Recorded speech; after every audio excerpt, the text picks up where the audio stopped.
Hello and welcome. Welcome to another edition of Atlas Information Live. I'm your host, Atlas Alex, and today we're going to be answering a rather difficult and challenging question that perhaps you may find yourself faced with at some point in the future. But I certainly have found myself confronted with this particular opposition for many times, and most recently this past week. And it is very important for all of us to grasp that there is a difference between being negative and living doom and gloom and living from a place of fear and living in reality and seeing things as they are.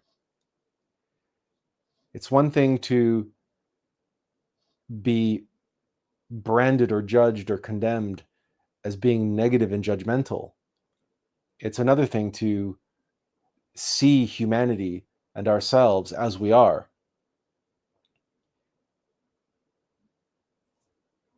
But as is so often the case, individuals have a real problem with seeing reality as it is. They don't want to accept that. And so naturally, the best defense is a good offense. And because they want to be hopeful and they've identified and attached themselves to what they believe to be positive outcomes, and they can point fingers and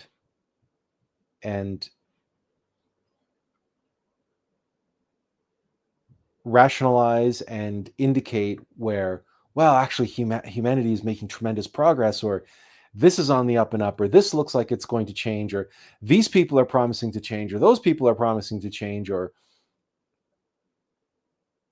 they believe because they want to believe that there are all sorts of signs all around them all the time that know that somehow humanity is not going to fulfill an endless number of prophecies, that we're not facing the end times, that things aren't going to get worse before they get better, or that there is no catastrophe or apocalypse awaiting this humanity.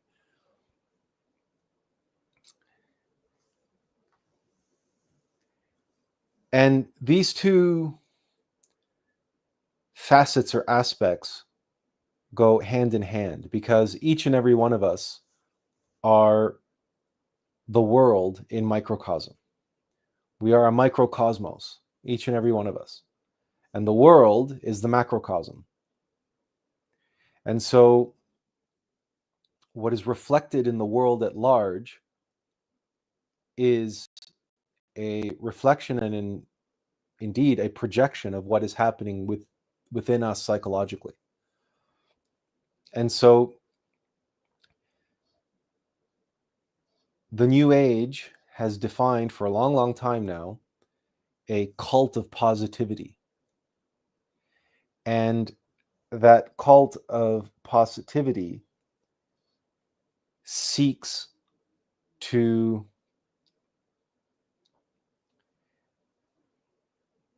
condition us with the notion that all we need is love. In fact, it's a Beatles song, right? All you need is love. And so many believers, so many of the so-called faithful of many, many different religions put their faith and trust in God. And they say, all we have to do is believe in God or believe in Jesus. And Jesus will save me. And as long as I love Jesus and as long as I love my fellow man, everything is going to work out. Now, many Christians believe in the actual rapture, and the New Age ascension or mass global awakening is just another version of that. All of these things combine into a doctrine, a dogma, a belief system, which flies in the face of objective reality and that fundamentally denies the metaphysical science required for spiritual advancement, for awakening and self-realization of the being. And in practical terms, to well and truly allow love and light and peace and joy and happiness to flow not only into ourselves, but into our lives and into the lives of all those whom we touch. In other words, to allow the Christ to enter into our temple in microcosm and allow the Christ, that force, that essence, to flow through us into the world and change the world in macrocosm, where we are the portal, we are the gateway to that, which all the New Agers and all those who follow the cult of positivity and all those who worship Jesus and believe him to be their Lord and Savior, they will all tell you that that's what they're doing. And that's what they're here to do as well. And yet, so many of them will react very badly at times to the work that needs to be done. And that work is so profoundly and viscerally portrayed in the story of Christ ejecting the moneylenders from the temple. That image that is behind me here, which I chose very specifically for today's topic, and why it should be that the Christ, who is love and light and peace and reconciliation and forgiveness and all of these wonderful things, why this particular episode stands out as such a profound and pinnacle, meaningful scenario in the story of Jesus.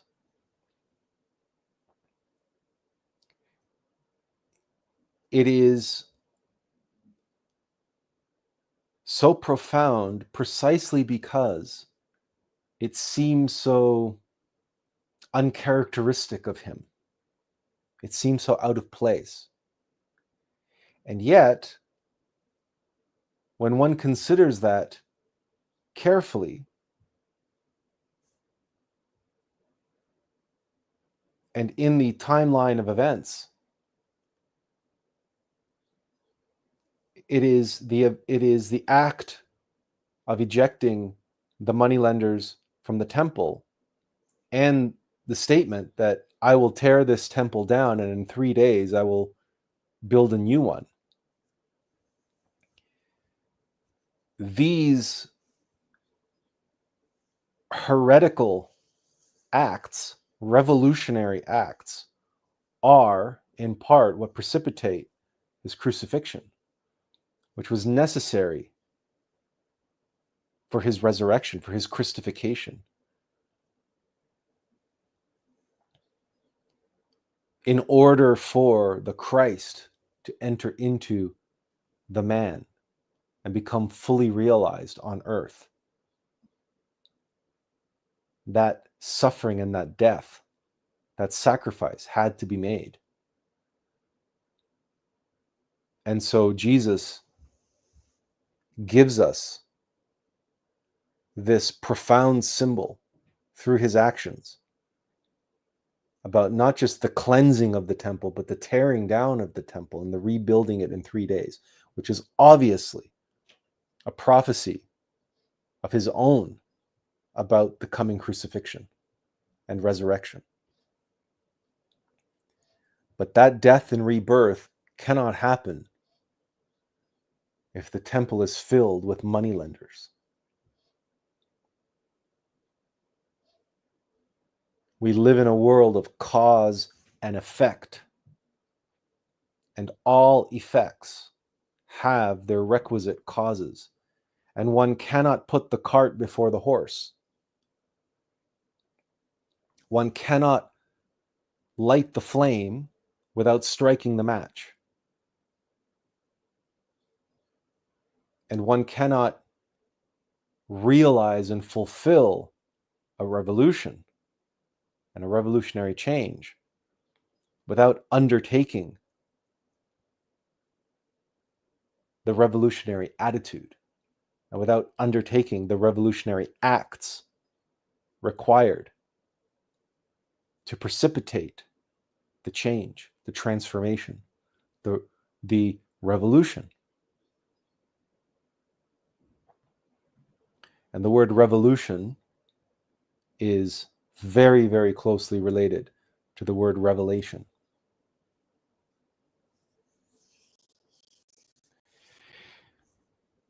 We have some early comments here. Lux Custo says, "Hello, Atlas. Hope you are keeping well." I am. Thank you, Lux, and it's a pleasure to have you here today. And Tiffany says, "I've heard you speak of love, along with the importance of embracing this process. There's a balance to be obtained and valued with positive thinking too. The key word is balanced."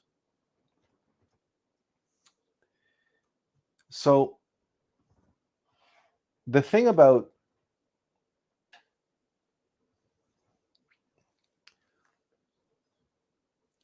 let's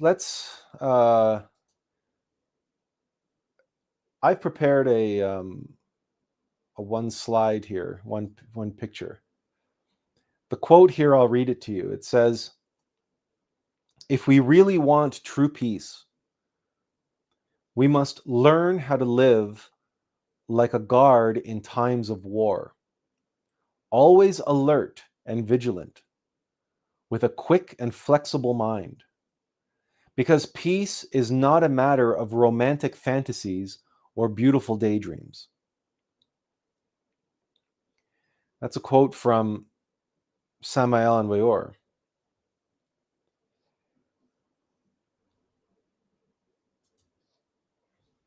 And perhaps I'll ask you, how do you read this quote? Is this quote positive? Is this quote negative? Is this quote, is what Samael Aun Weor saying here, is he being negative? Is this a doctrine of fear? Or is this a doctrine of love?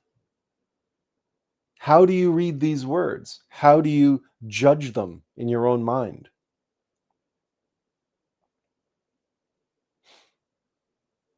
Now, Samael is the archangel Samael and the regent of Mars and the god of war. So much of his rhetoric, not all, but much of his rhetoric does revolve around symbolism related to conflict and struggle and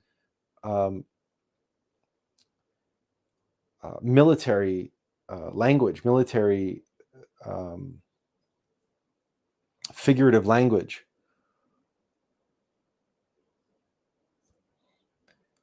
But how would you read this? Is this positive? Is this negative? Or is it simply practical? Is it simply true? Is it simply objective reality? There's a symbol being used there evoking war, which in and of itself, we might say is not a very positive thing. But it's being used as a metaphor. And it's being used to illustrate the vigilance, the alertness that we must possess. Tiffany says, I read that passage as saying, this is how it is. I wouldn't disagree. It's not negative or positive. It's calling it out like it is. Yeah.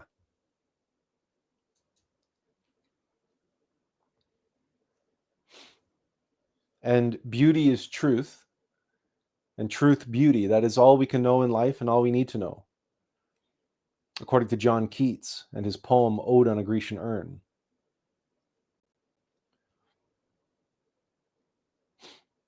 Beauty, truth, light, and love. That's what everybody's after, is it not?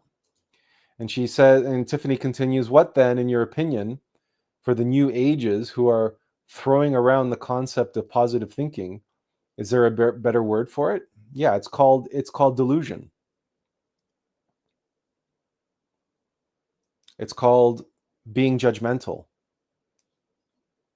And it's called living in fantasy. This positive thinking. Number one, thinking is an illusion to begin with. So it doesn't matter how positively you try to always see the positive and always see the positive and always see the positive. Well, this is the way that so many people in the New Age undertake spiritual bypassing. They refuse to acknowledge the negative. They refuse to acknowledge anything and everything that makes them uncomfortable. Because that desire for positivity and that desire to see humanity on the up and up is born of a desire for comfort and security. A desire to be able to enjoy the status quo and enjoy one's place in humanity and not have to focus on that which needs to change by always only seeing that things are on the up and up and that things are getting better, or that the prospect of things getting better. There's always a hope that things are going to get better. And if things are going to get better, well then, what work do you need to do? What efforts do you need to make? I mean, everything's going to get better anyway.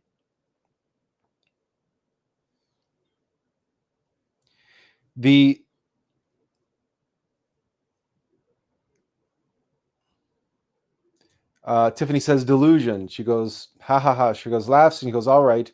I'm not one of those people, but I'll make sure to share that information with the next one I run across. You're not going to get very far by using the word delusion with those people, because the way in which they will react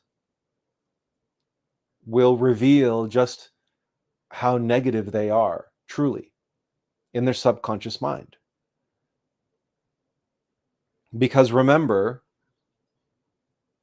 balance is always there.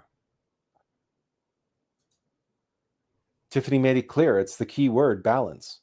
Balance is always there. For every forced, positive outlook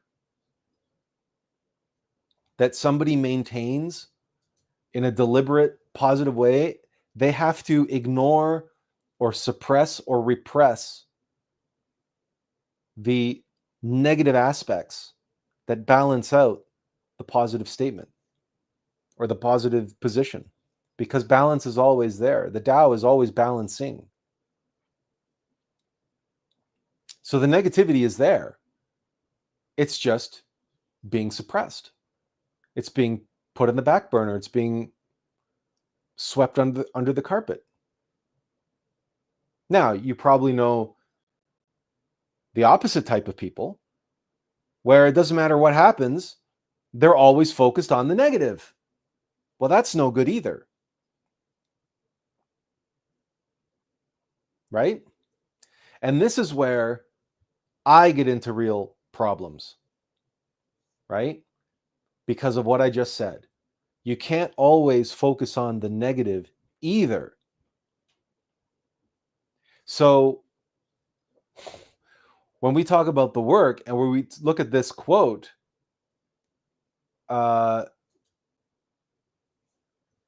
it's very easy for people to say, well, clearly Samael Vayor is focusing on the negative. And look at this image. Clearly this image is focused on the negative and obsessed with the negative. If someone's living like a guard in a time of war, that means they're on top of a wall watching and waiting for the enemy to show up. Well, that's no way to live, they will say. That's being fearful. That's living in fear. That's living in paranoia. That's living in negativity. It's really easy for the mind to rationalize and judge this image in this quote that way. Just like it's very easy for the rational mind to judge the Four Noble Truths as being unnecessarily pessimistic and unnecessarily fear-based and unnecessarily focused on the negative. And what are the Four Noble Truths? We actually gave them in the description to today's talk, but it's very straightforward. It's very straightforward. And the first one is that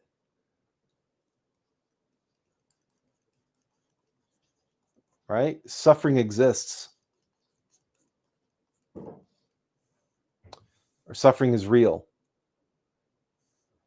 The second noble truth is that suffering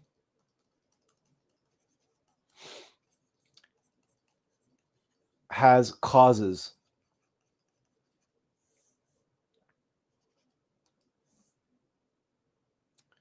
The third noble truth is that that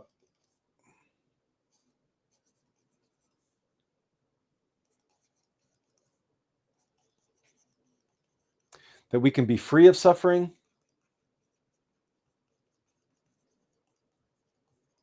and the fourth noble truth is the path.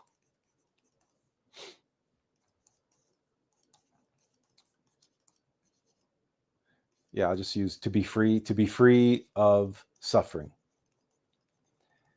And this path in Buddhism is called the Eightfold Path.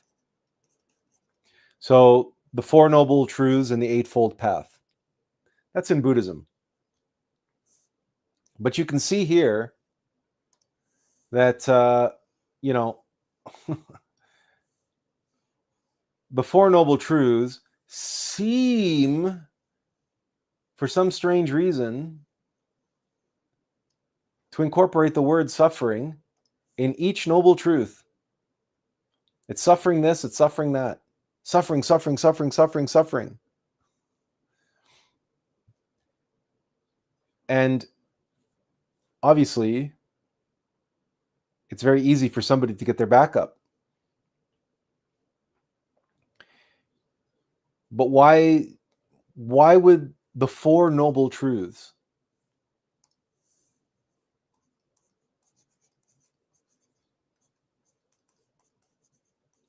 why would they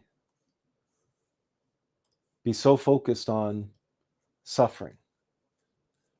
And why is the Eightfold Path, which, what we call the AUM of Life,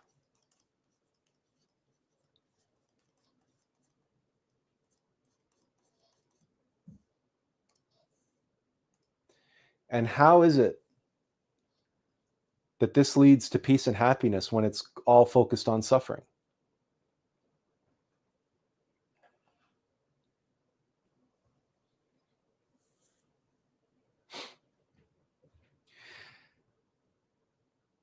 And we can add the fact that these Four Noble Truths, these are in order. which means, practically speaking, one cannot undertake the fourth noble truth. One cannot accept the path to be free of suffering, the Eightfold Path or the AUM of Life, unless someone has accepted the first three noble truths.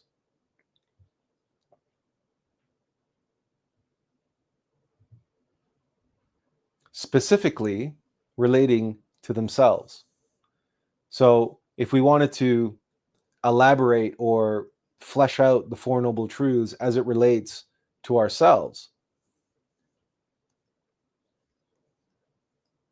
suffering exists in us. Suffering's causes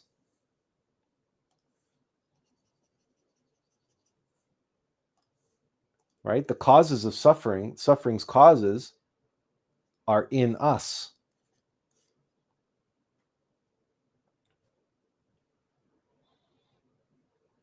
And that we can be free of suffering by eliminating their causes in us. So if we eliminate the causes in us, that's how we can be free of suffering. And so the path to be free of suffering, the Eightfold Path, the AUM of Life, must focus on this, on eliminating the causes of suffering that are in us. And that is why in all esotericism and all mysticism, we focus on self-knowledge.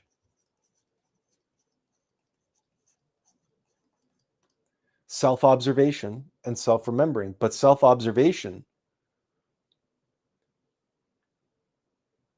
because we must know these noble truths experientially.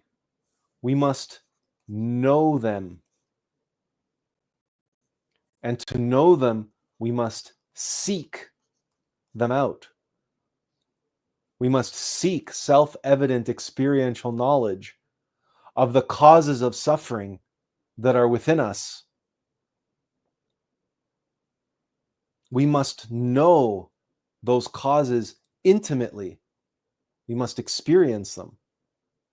We must comprehend them. We must know them comprehensively, holistically. And ultimately, we must learn what the causes of suffering and the suffering that they cause are trying to teach us about our self. The self-knowledge that can only be gained through the observation, analysis, and comprehension of suffering.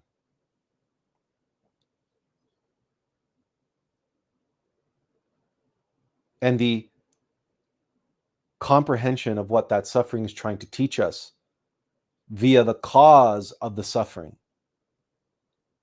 which can then be eliminated.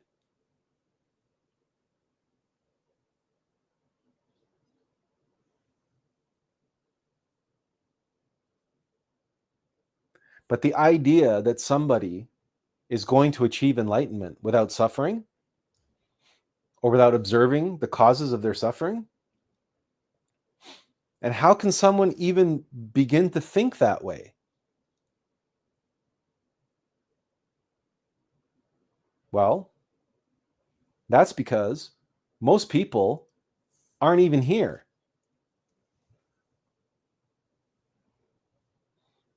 Most people can't even accept the first noble truth. Most people who are suffering don't know that they're suffering. They don't believe it. Certainly not in terms of that suffering exists in us. No, most people, suffering is out there, and that the causes of suffering are out there. Other people and circumstances are what make me suffer. That's how most people think.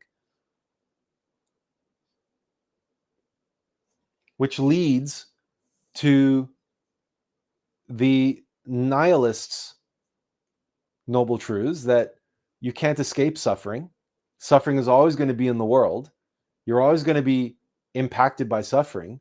There's nothing you can do to avoid suffering except maybe amassing massive amounts of wealth or fame or fortune or whatever it is, and insulate yourself from the suffering of the world through comfort and security and luxury and isolation and exclusivity,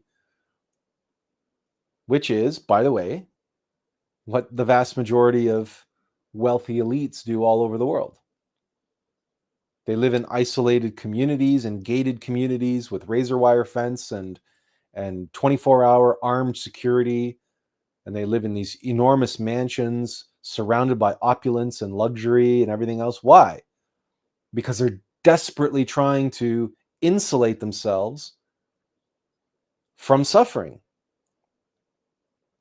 Unfortunately, these individuals can't insulate themselves from themselves because suffering is not out there. But they can't bring themselves to accept that, the first noble truth, the first and second noble truths.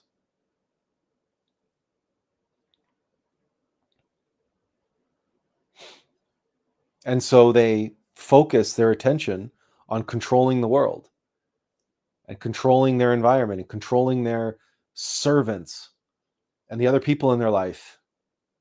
And they're obsessed with control in a desperate attempt to avoid the causes of suffering. But the more they try to alleviate the causes of their suffering outside of themselves, of course, the more they suffer.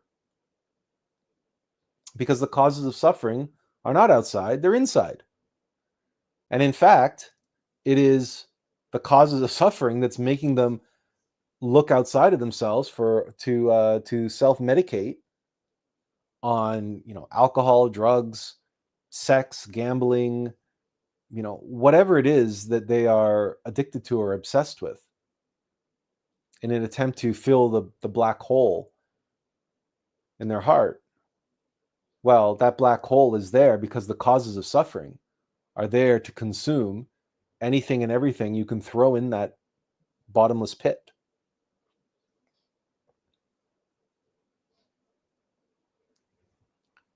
Tiffany says,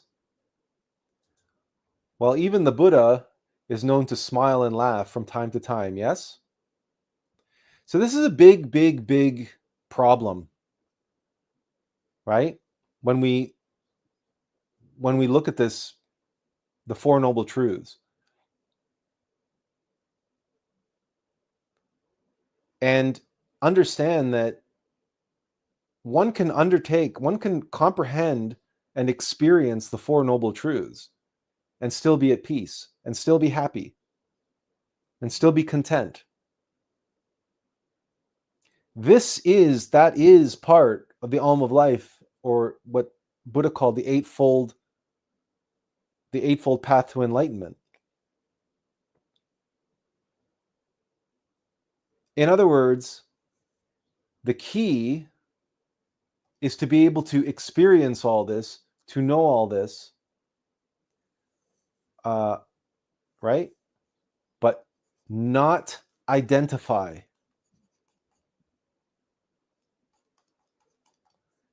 Right? And have no attachments.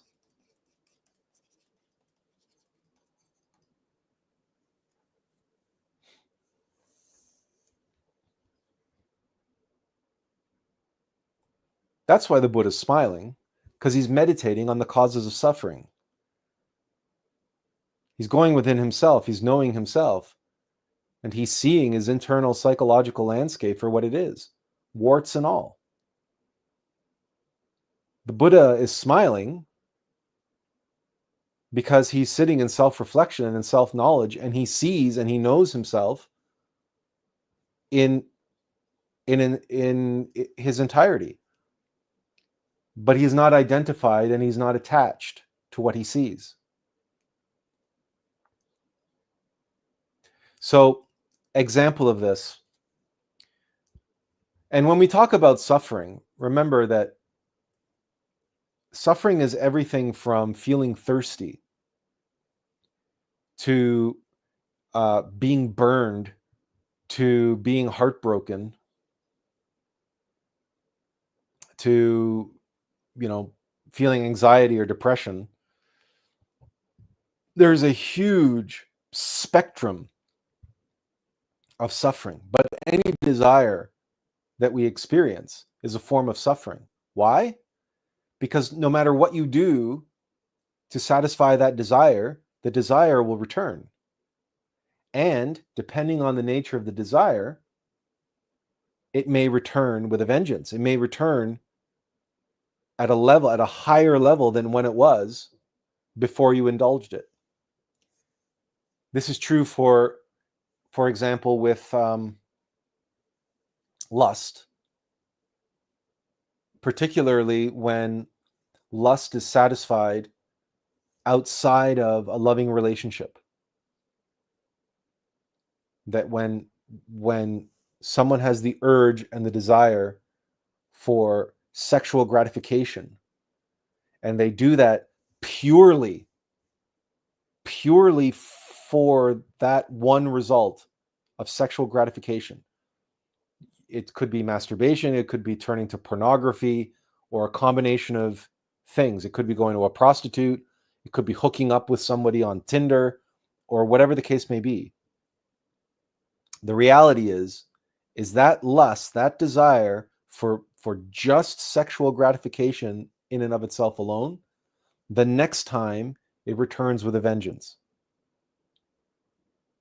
And that is why you see individuals who get into things like pornography. They might start off with simple, you might even call it vanilla pornography. But if they use it on a regular basis, before long, they're into watching things with threesomes and foursomes and this and that and all sorts of, right, more intense, more elaborate, more titillating, more stimulating images. Why? Because after a very short period of time, the vanilla pornography just becomes bland, just becomes boring. It's not exciting enough. It's not arousing enough. It's not stimulating enough. Why is that? Well, that's because when you feed lust, when you feed that desire, the desire grows. It becomes stronger. It becomes more elaborate. It becomes more complicated, just like anything that grows in nature, in mechanical nature. And it needs more in order to feel satisfied. And it's either more in quantity or it's more in intensity or both.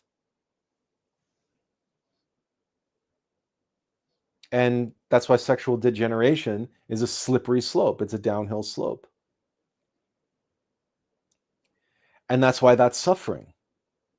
Because you can never once you get onto that downward spiral and keep feeding that beast and feeding that beast and feeding that beast, even if you get off that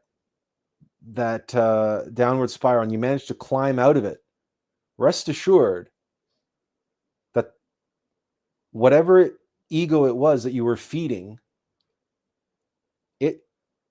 it stays there at the same strength, at the same size that you allowed it to grow to on the downward spiral. And I speak of personal experience, of the entity that I live with. And for years, allowing that entity to indulge itself through me. long before I got into esoteric studies and knew what it was I was actually dealing with. And to this day, I have to deal with the fact that that entity, in certain facets, in certain aspects, has an appetite which is at the same level it was that when I stopped fornicating and I stopped, watching pornography. But I had an older brother, and I had access to pornography at a very young age. So from a very young age, I was feeding the beast. And so to this day, I have to live with a monstrosity that will fill my mind with images of desire and images of lust and fantasies that I can't shake. I can't shake them because they belong to that entity. That entity is so powerful that I grew it to that size. I grew it to that strength. That was my doing by giving into that desire. So all desire is suffering. All desire.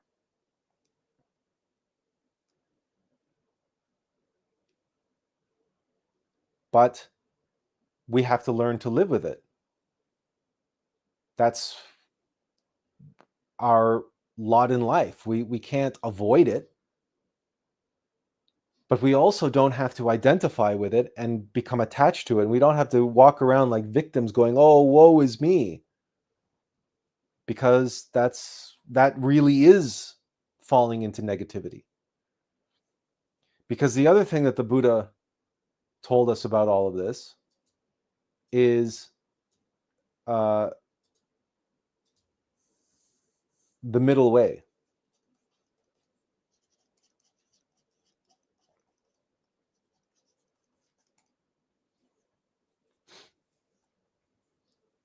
Not identifying, not attaching, but also not avoiding, not ignoring, not pretending that it's not there.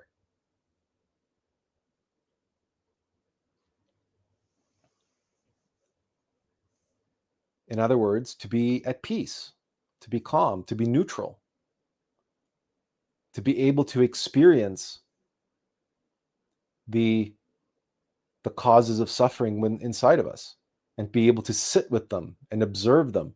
And more importantly, to be able to sit with them in meditation. If you recall the story of Buddha's enlightenment, he's sitting under the Bodhi tree and he is being accosted by all of these demons, these rakshasa, these negative entities. These demons are coming and they're attempting to haunt him and tempt him and disturb his meditation and break his meditation. And as the story goes, and they conjure up this tremendous storm of lightning and hail. And if you recall, a cobra rises up and shelters the Buddha from the storm. That cobra, of course, is a risen serpent, is a symbol of the arisen Kundalini, the sexual force that the Buddha did not waste through indulgence. He did not allow his sexual force to flow down and out by giving into the demons, the causes of his suffering, who are tempting him to identify and attach to them and give into them and indulge them, so that sexual force flows down and out. And because he didn't give into that temptation, that energy could flow up an atom. And that's what that cobra is. And that sexual force is our divine mother.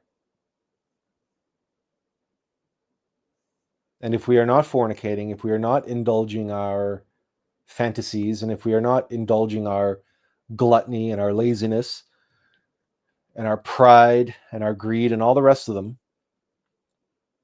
our anger or our shame and guilt, whatever it is, if we're not wasting our energy,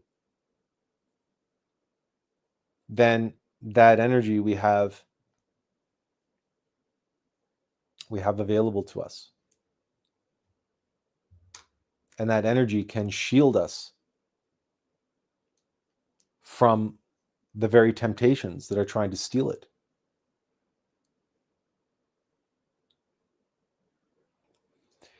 As Azazel says, pornography today is way worse than at the time when Buddha lived. And he says, lust in general today, to be fair. You know, you go and look at some of those carvings on Hindu temples. Because remember that Buddhism was born out of Hinduism. It was born, the Buddha was born in India, and he was born a prince. And Buddhism was a response to the degeneration of Hinduism and Tantrism. And you look at the carvings on some of those Hindu temples, and even if you look through the the Kama Sutra itself, right? Rest assured, I'm not a modern day aficionado of pornography or anything, but I've consumed my fair share in my younger days. I'm not proud of that fact, but it is fair to say that whether you look back into the books of Caligula, or the stories, the history of Caligula, or other degenerate leaders during the fall of civilizations in particular, whether it's Babylon, or any of the civilizations during their fall, where decadence is concerned, you know, the human body hasn't changed much in all that time. And what you can do with it, and what people have been doing with it, honestly, maybe in terms of sheer quantity and access to pornography. But rest assured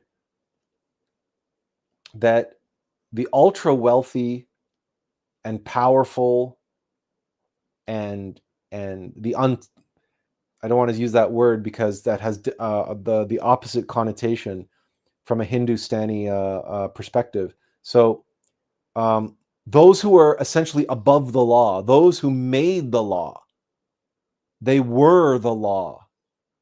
And there was no 24/7, cable news network. There were no paparazzi. There were no photographers, and there was no internet with which to spread, their heinous crimes. So they lived with impunity in relative, or if not total, secrecy. And what they did behind closed doors was, there were always, not all of them, but there's always been a contingent of those, because they were able to get away with it, they did get away with it. And they did everything imaginable that they could try to get away with. Why? Just because they could. So no, I don't buy into this. I don't buy into this this position that pornography or lust is worse today. It is more rampant. It is more far-reaching. It is more pervasive There's more of it, much more of it. So that's what makes it seem so much worse than it might have been in the past. Because in the past,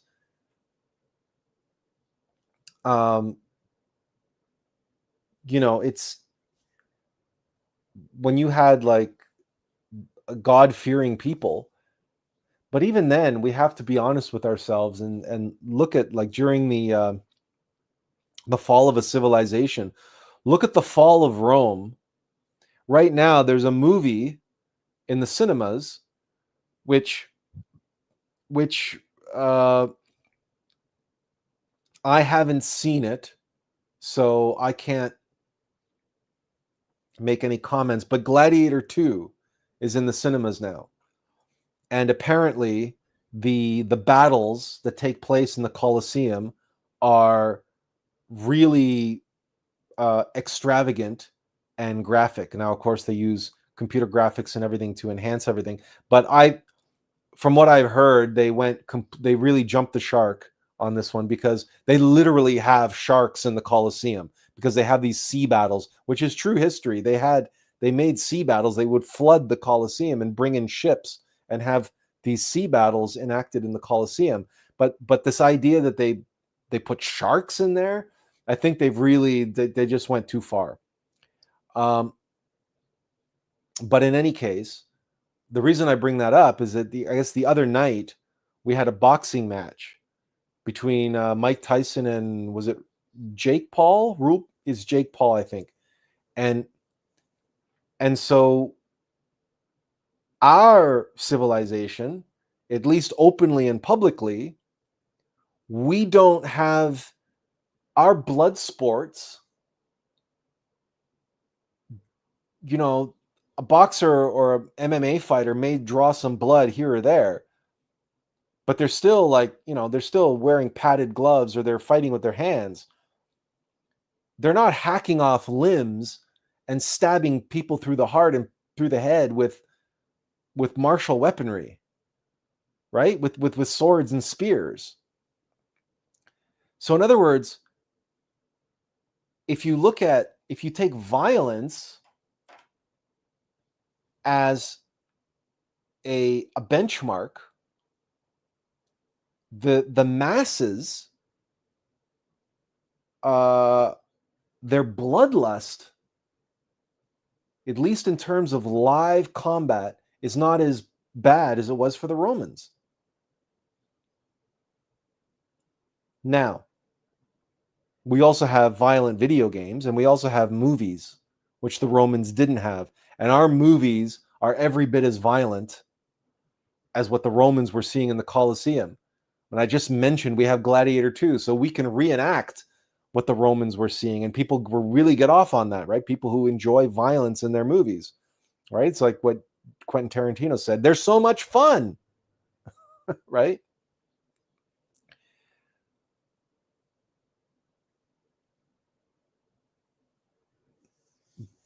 But this has always been there. It's always been there, and it's during the collapse of a civilization that all of this stuff, all of the causes of suffering, in other words, become so apparent. There's an expression, the cream rises to the top. Well, pardon my French, but so does shit, right? Shit floats, right? Vomit floats. So it's like you can't get away from it. You can't get away from it. And we might add, the elite today have fights to the death. They do have their underground martial fighting, bloodlust, pit fighting, whatever you want to call it. It's just not in the public eye. It's underground. Just like their pedophilia rings and everything else. It's underground. It's in the shadows because it is not yet accepted in the public sphere. Benjamin laughs about the floating shit joke, and Azazel says, "Damn, I also know how to float." Benjamin laughs out loud to that. Okay, jumping back here just a minute. Benjamin says, "It appears that pornography is easily accessible and free because it was intended to undermine the morals of the next generation." 100% agreed. 100%. And Benjamin Ochoa says, also the heart mind is in the fourth and fifth dimensions, getting the best of the three brains. So heart mind is the fifth dimension. The fourth dimension is a sexual force. So, but between the two of them, I see where you're coming from. They are above the third dimension. They are within. And clearly, that's why we can fantasize. That's why pornography is there, and why pornography can excite and titillate and arouse the physical body, and the physical body responds just by fantasizing.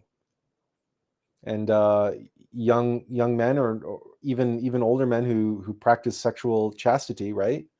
We can suffer from wet dreams, and in those dreams, succubi will come and fornicate with us in our dreams, in the lunar astral plane, and our physical body will respond accordingly. And that's why they're called succubi, right? Incubi and succubi, and they're astral larvae. They fornicate with us while we sleep. So, but both Benjamins, they make good points here. The first one being that the ready availability of pornography, the normalization, in other words, the normalization of pornography is there to degenerate and undermine younger generations.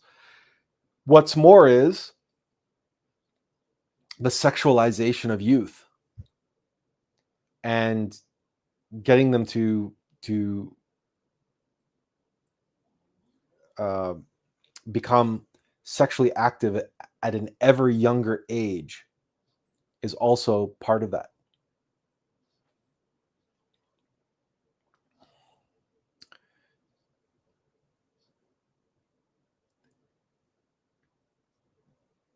So desire, I'm going to sound like a broken record again, but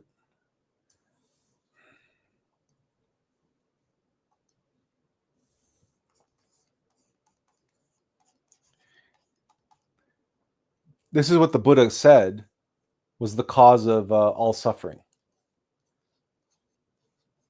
Or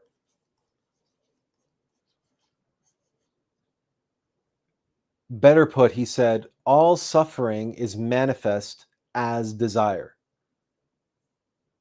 So it's not so much that the desire causes suffering, it's that all suffering is manifest as desire. So that's how we know we are suffering and under the influence of one of the causes of suffering, if we desire. Because desire means to desire. And that means to dethrone.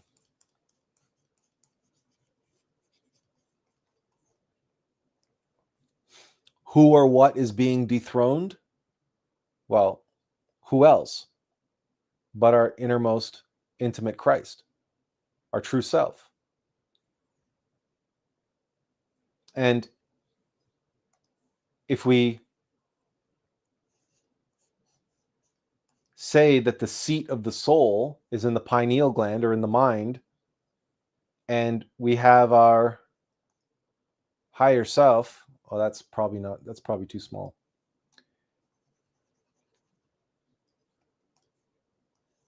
Make a nice big head here. And then we have our higher self.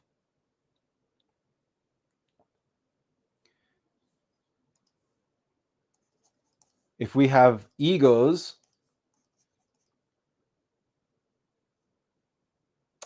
who want to sit on that throne, if we say that our higher self is here with the will of God, God's will for us, our true self,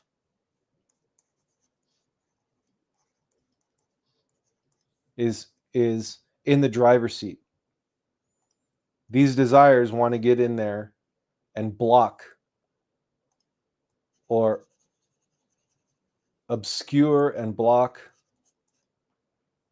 and replace, dethrone, so that it's no longer the will of God, it's desire. And they get in there, how?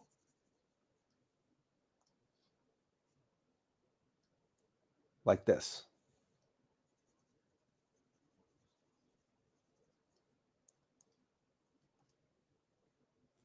And they say, I want, or I don't want. Or and they say, I am, or I am not. Identification and attachment. And all these different egos, fear, lust, pride, and all the rest of it, will play a little their Game of Thrones, knocking each other off the throne. But every time another desire pops into your head, it always presents itself with I. I want this, I want that. I'm hungry, I'm thirsty, I'm sick and tired of this, I'm bored. Right? I am bored. I am hungry. I am horny.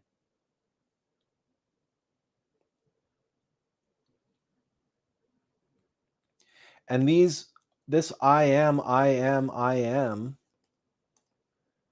this is neuro-linguistic programming. I'm not going to write that out. But that's neuro-linguistic programming around attachment and identification.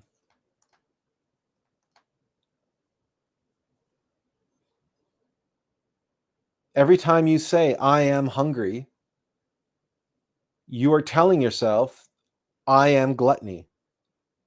Every time you tell yourself, I am horny, or I am bored, you are reinforcing a neuro-linguistic program, a mechanical algorithm in your mind that is telling you that you are your lust, or you are your boredom. That you always have to be doing something. You can't simply be being. Why? Because being is boring. No, I want excitement. I want stimulus. I want attention. I want whatever. And those are lies, right? You're not bored. You feel bored.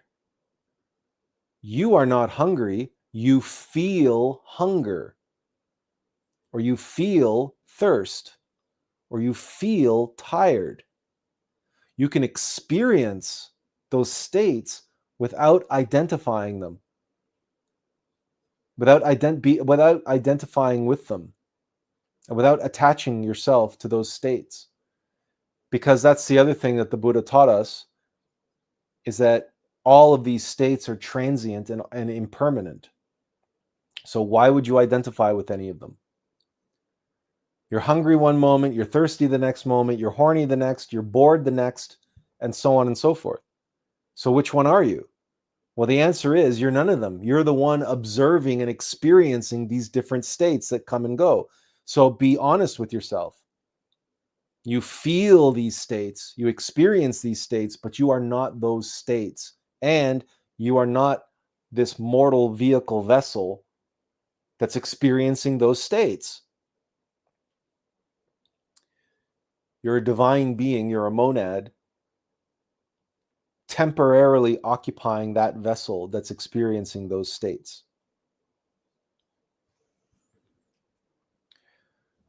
Before we continue, let's get to a couple quick comments here.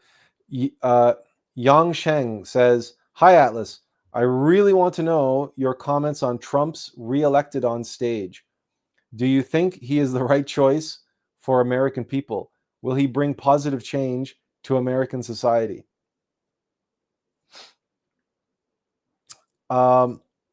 This is a very, very, very big question, and I could probably spend a long time, hours, discussing it. My short answer is, ultimately, this is going to sound like a cop-out, but the answer is yes and no. On the one hand, it's on the surface appears to be much better than what the alternative was, which is why he got into power. Because so many who voted for him did not vote for him. They were casting a vote against the Democratic Party. But the last 4 years were deliberate. The Biden, Kamala Harris, and administration and everything that's been happening in Hollywood. Remember, the mechanical nature and the law of the pendulum. Mechanical nature's modus operandi is divide and conquer. So this idea that one side is good and one side is evil is an illusion. And both sides are what they are, and they are what they are in opposition to each other, specifically so that humanity can be divided and conquered. And it's no different in the United States. And on one level, things are going to seem like they're improving, or they have a chance to improve. But on another level, it is possible that as early as next year, all of North America, and certainly North America and Western Europe, will be plunged into a severe recession. And I don't want to get into all the details why that is, but it is in part because of the housing bubble that exists in the United States and especially Canada. We have and if that bubble bursts, it'll knock the entire North American economy and Western Europe, because Western Europe has been suffering from the same influx of migration, immigrants, and the collapse in the middle class in places like Germany is catastrophic. So we were already beginning to see the signs of that. And now, is that Trump's fault? Well, I'm not. It doesn't really matter whose fault it is. What matters is he's the one who was elected, and it's going to happen on his watch. And that's all that matters. And he's not going to be able to do much to turn it around. And what's happening in BRICS and elsewhere around the world, and the fact that Elon Musk is working with the administration now, it's possible that in the next 4 years, with this strong a mandate, where they have the Senate and the House, the popular vote, and the White House, they're going to be able to push through legislation and make changes that they've been wanting to make for a long, long time, but they couldn't because they didn't have a strong enough mandate. So that's why the pendulum swang so far to the left that even people on the left were being disgusted by how far the Democratic Party had shifted to the left. So even Democrats more in the center now voted for Trump. This gave Trump the majority and the mandate that the global elite need now to make the changes that they want to make through him and through his administration. So I think you're going to begin seeing that as soon as next year. Wes Hefferman says, hello. Hope all is well for you. Much love, brother. Oh, thanks, Wes. It was nice. It's nice to have you here. It's been a while, but you're most welcome.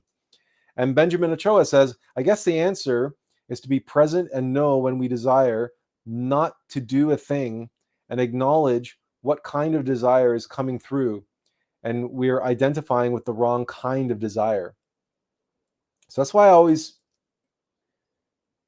always differentiate between desire and longing.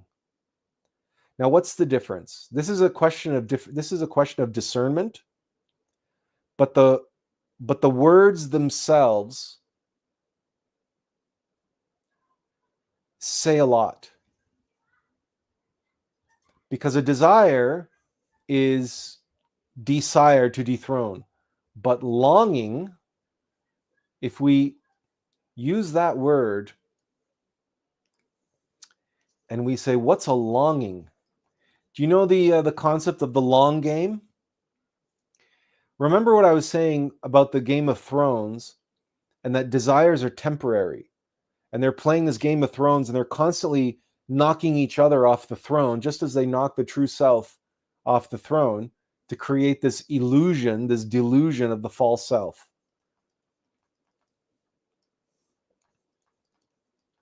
I want, I don't want, etc. Right? So desires come and go rather quickly. And as soon as you've satisfied a desire, it goes away temporarily, and another desire takes its place. And then later on, that first desire is going to come back with a vengeance, right? So they're constantly like cycling and cycling. But longing, right? We can have a deep longing. It comes from somewhere very deep inside of us, and it's a long term, right? It's a long term feeling, a pull, a like the longing to be one with our higher self, the longing to awaken and self-realize, the longing to know our meaning and purpose in life, and realize that in our life. That's a long-term, deeply felt, that it's not a desire. It's not a desire. A longing doesn't come and go. So the longing is a softer, like if desires, if you want to think about it this way, if desires are like this, right? Longing is like this. Right? If desires are up and down, up and down, up and down, you know what I mean? Like a very rapid, high, like very mercurial. A longing is that slow, undulating, right? If desires are a rabbit, or the longing is the tortoise, desire is the hare. If you remember that fairy tale, the tortoise and the hare. So you can think about in those terms. So that's how you know the difference between a so-called, quote, good desire and a bad one, is that it will feel different. It will not, the longing will feel like it belongs on the throne. A desire will feel like it's pretending to belong on the throne. But this requires the development of discernment, to know the difference, to feel the difference, the different flavor of that. It's like knowing the difference between the voices in your head and the still soft voice, between the instinct of the body and the instinctual animal desires and intuition, which is quieter, softer, more subtle. Can be very strong, can be very powerful, but it's just not, it doesn't have the same flavor. It doesn't have the same, there's a je ne sais quoi, there's a something that it's really, really, really hard to put into words, but once you develop the ability to tell the difference, that's called discernment.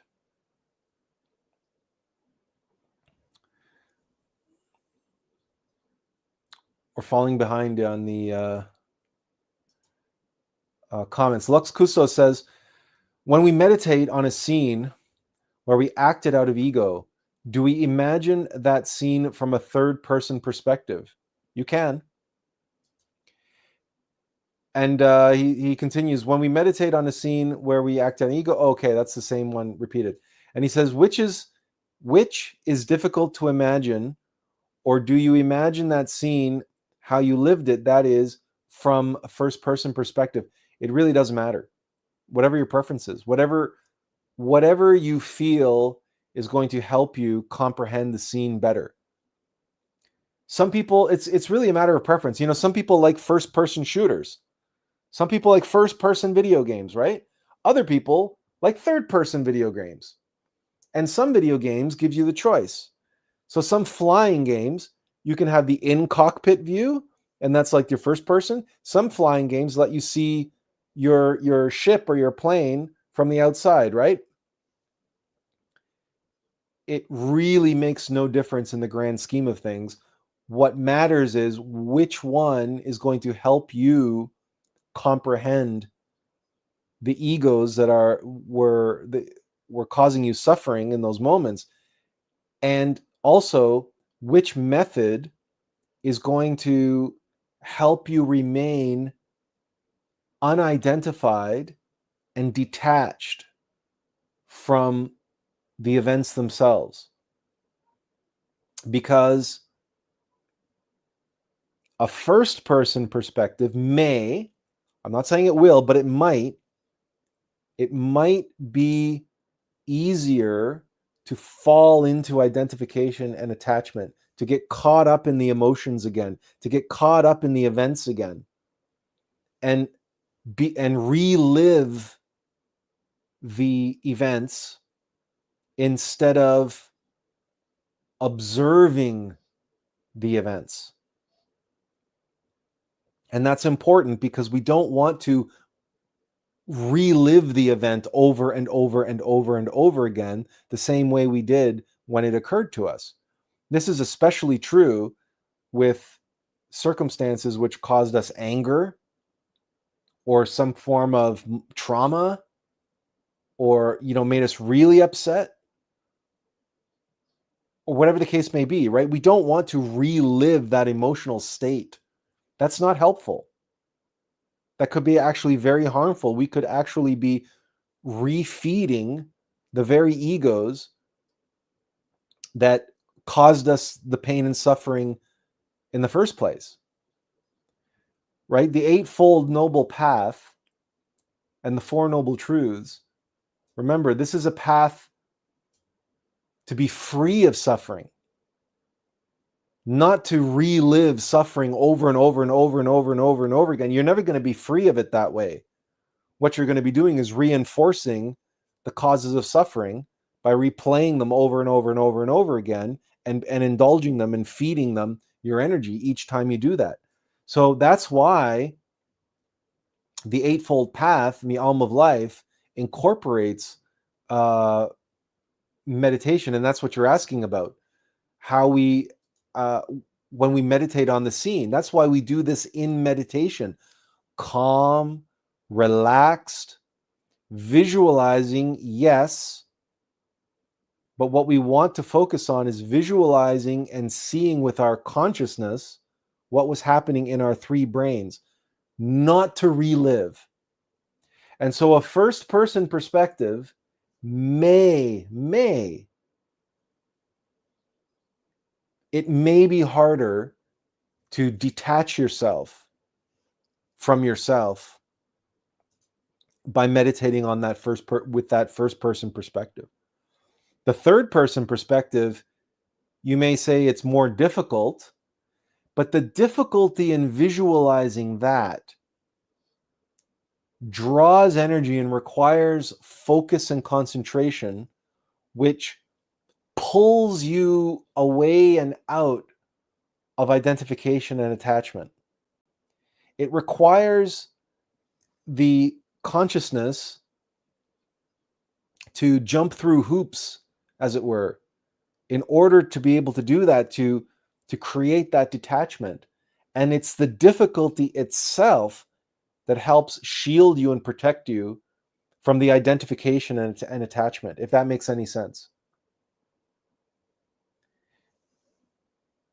You may also find that that difficulty is a distraction, which is, I'm guessing, why you asked the question to begin with.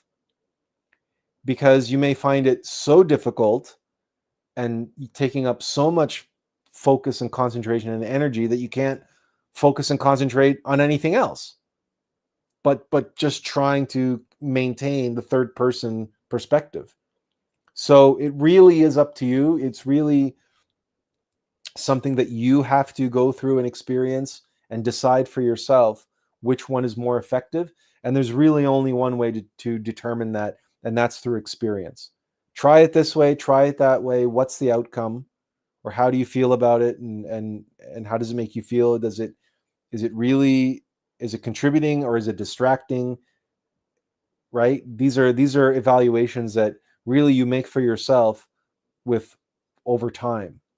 I can share with you what some potential pitfalls are and what potential pros and cons are, but you really have to decide yourself which ones most affect you in a positive way and in a negative way.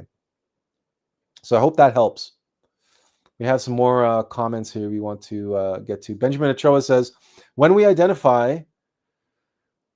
have to deal with the balrog of that desire, I guess. Oh, this might have been linked to an earlier comment. What kind of desire is coming up? Yeah, so when we identify, then we have to deal with the balrog of that desire, I guess. And he says, who is guarding the throne? He continues, lounging is the trust we put in ourselves. And as a Spanish saying goes, trust kills a man.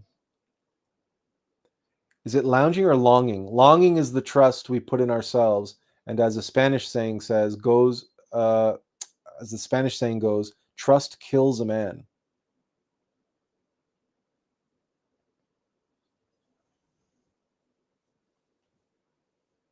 I'm not familiar with that Spanish saying.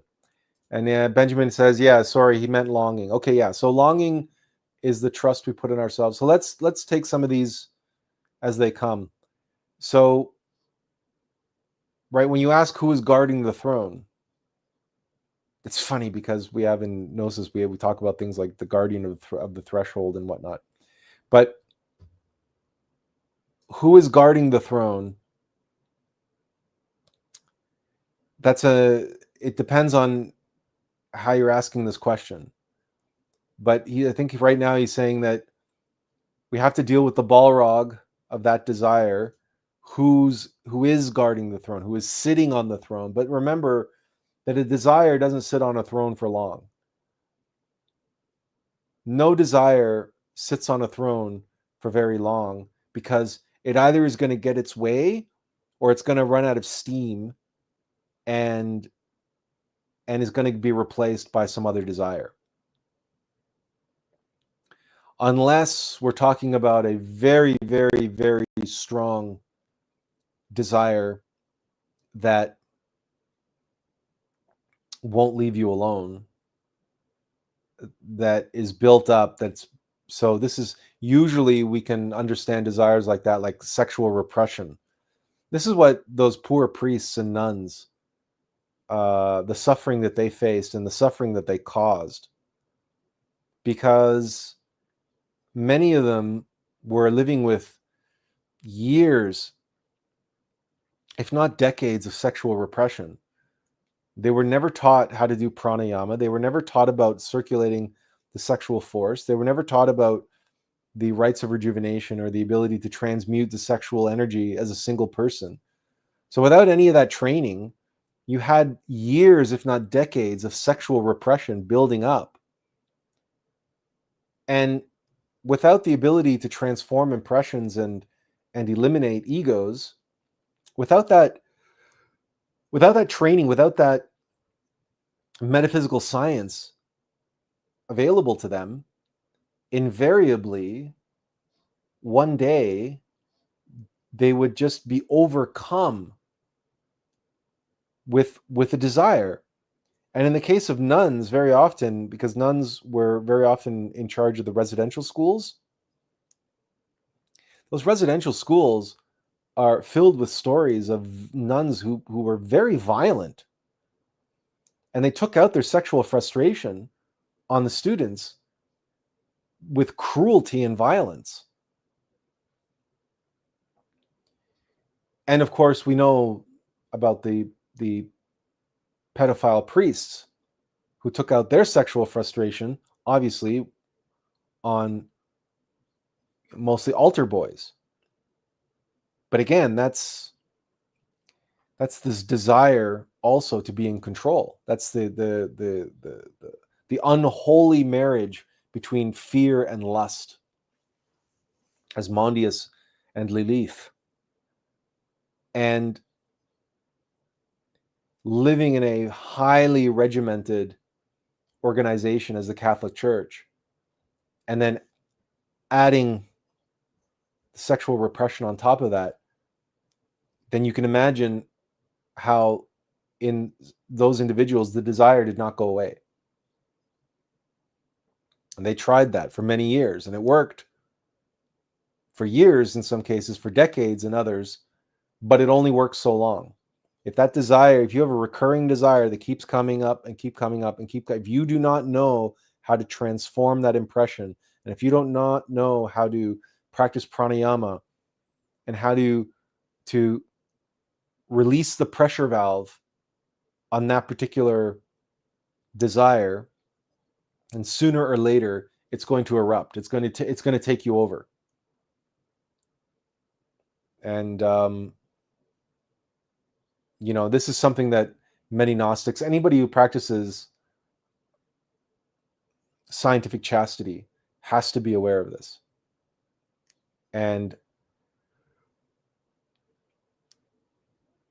we must recognize that this is a real phenomenon and that we are not immune.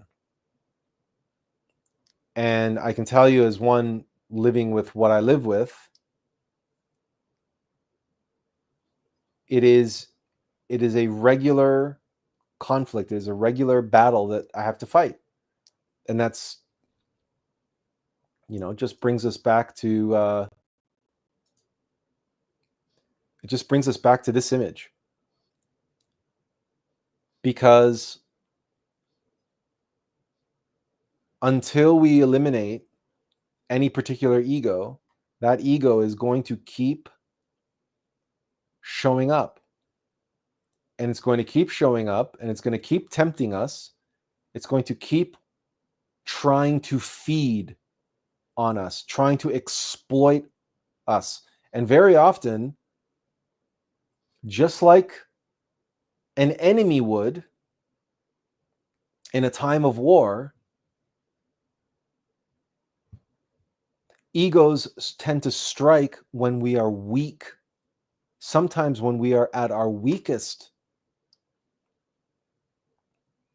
So that's why we must be as a guard in a time of war. And rest assured, we're living in the Kali Yuga of this humanity, which is worse than a time of war. It's a time of decay. It's a time of collapse. And the weakness that goes along with that, there are young people here in Canada who are working 3 or 4 jobs and still can't pay rent, or maybe barely pay rent. And they have 2 or 3 roommates in a 1-bedroom flat, and they have 2 or 3 part-time jobs, and they can't make rent, or they're just barely scraping by.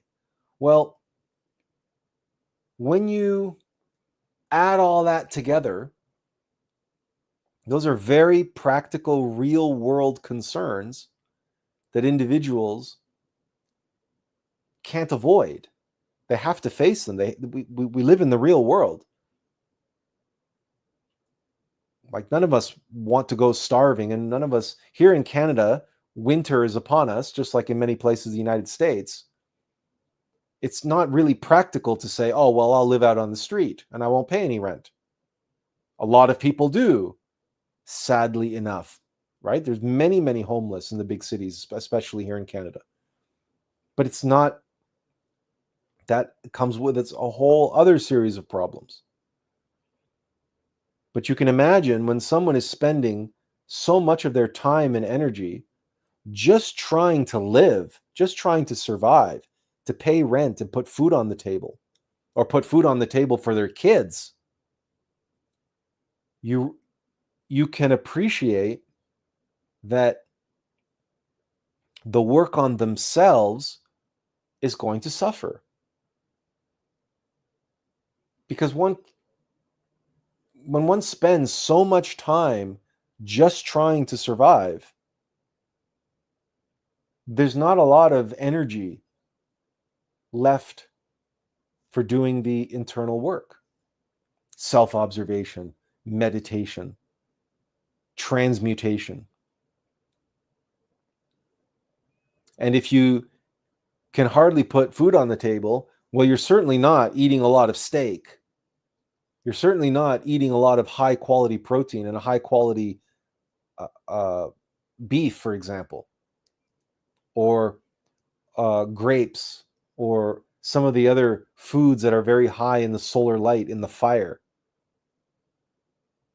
If you're surviving, if you're just getting by, maybe you get by on some ground beef, or you're making spaghetti and meatballs, or who knows what, that's more economical. Macaroni and cheese and ground beef, right? Like, when you're on a budget, you're on a budget. You're not eating steak, especially not at the prices of steak these days. Now, the reality of that is you're not going to have a lot of fire. And if you don't have the fire, you don't have the energy to transmute. And so on top of everything, if you still want recreation, or you still feel lust, or you still, you want to escape this hard life you have that's so hard just to get by. So maybe you have video games, or maybe you go drinking, or so what little extra money and what little extra time and energy you have, you blow on frivolous activities because you need your leisure time. Video games suck the energy out of you like that. And so does alcohol. And obviously, hookups and fornicating, that's the biggest drain on your energy. But television, streaming, TikTok, even endless hours on Facebook, all of this stuff just sucks the life out of you. So what are you going to have left over to do the work on yourself after you're done your work and your leisure time? Because many young people, right, they won't give up their leisure time, and rightly so. To a degree, we have to have balance, right? Work-life balance. And the work is the work. The work is work. The Eightfold Path, the AUM of Life, working on yourself is work. You all know that from experience. It takes time and effort and energy. So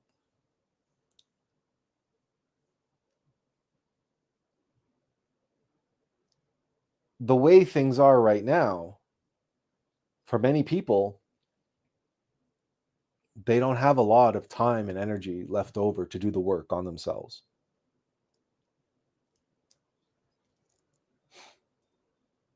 And we can sit and pray for a miracle all we want. And we can sit and pray and hope that Trump's inauguration and his presidency is going to bring, miraculous changes to the healthcare system in the United States, or to the, big pharma, or this or that or the other thing, or whatever, all the things that they're promising.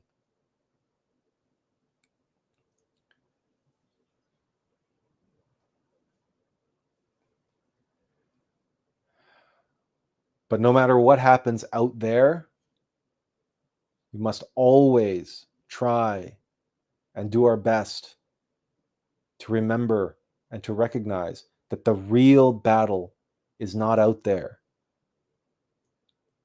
That you and I and all of us are a temple.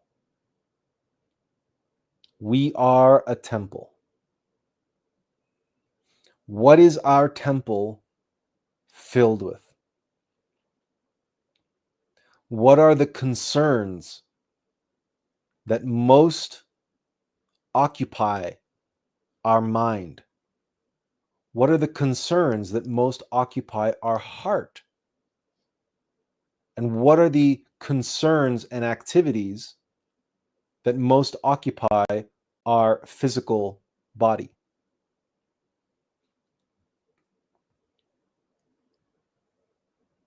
And we have to be honest with ourselves and observe ourselves. And is our heart filled with desire? And is our body filled with desires? And is our mind filled with worries and concerns about how much taxes I'm going to be paying, or the mortgage that I'm going to be paying, or if I'm going to lose my job or not lose my job, or where are we going to be able to go on vacation this year or not be able to go on vacation this year, or I have to, we have to get braces for the kids, and so there are practical things that we have to worry about while we're here in the world. But to what degree are we consumed by those worries? To what degree is the temple occupied by the moneylenders and the livestock traders? To what degree is our temple consumed, overtaken by worldly concerns? Many of which are beyond our control. Whatever the economy is going to do, good or bad, let's face it, you and I don't have a say in that. Whatever the global elite have planned, they've been planning it for a long, long, long time, and they're in the process of executing that, and you and I don't have a say in that, because mechanical nature is going about doing what it needs to do, and it's going to be doing that at least until 2030, at least. That's roughly 5 years, which is going to take us to the end of Trump's term in office and to the next election, because the next election will be in 2028, if not sooner, but for sure it'll be in 2028, unless something changes and elections don't happen in the States anymore. But that's another conversation. Regardless, these big geopolitical movements and economic and financial shifts, you and I can't do anything about any of that. So for good or for bad, the outside world is going to do what it's going to do. And it will have an impact on our life, on our finances, on our family, etc.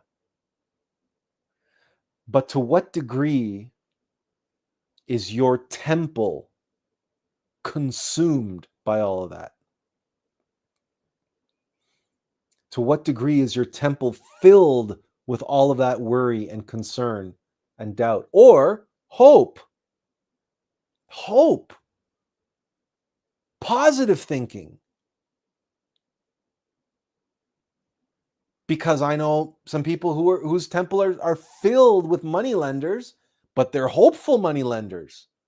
That I'm going to pay less taxes under Trump, and RFK Jr. is going to RFK is going to do this with the big pharma the pharmaceutical industrial complex and the medical industrial complex in the United States, and these big changes are coming, and those big changes are coming, and so their temple is filled with money lenders, but those money lenders are happy and hopeful and positive.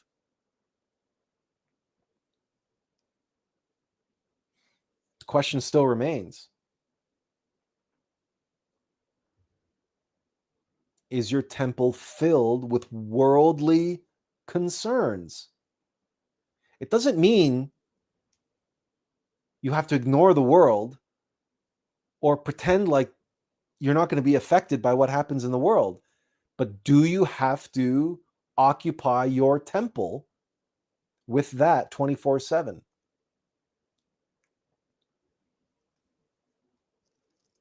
Or do you want to clear out all that and make room for the Christ? And do what belongs in a temple. And use your temple for what you do have dominion over. And what you are meant to bring into this world. And the difference that you can make in the world. Which is to the people around you. And the people who rely on you, the people who need you to do what only you can do. Which may very well be to put food on the table. Don't get me wrong. That may very well be part of your life's purpose. To feed your family, to raise your kids, obviously. But to raise them right and not in paranoia, but also not in becoming attached and identified with outcomes. Becoming identified and attached to hope. Hope that may never materialize. Hope that may never surface. It's fine to be hopeful. But again, it's the middle way. When does a hope become an attachment to an outcome? When does a hope become a fantasy?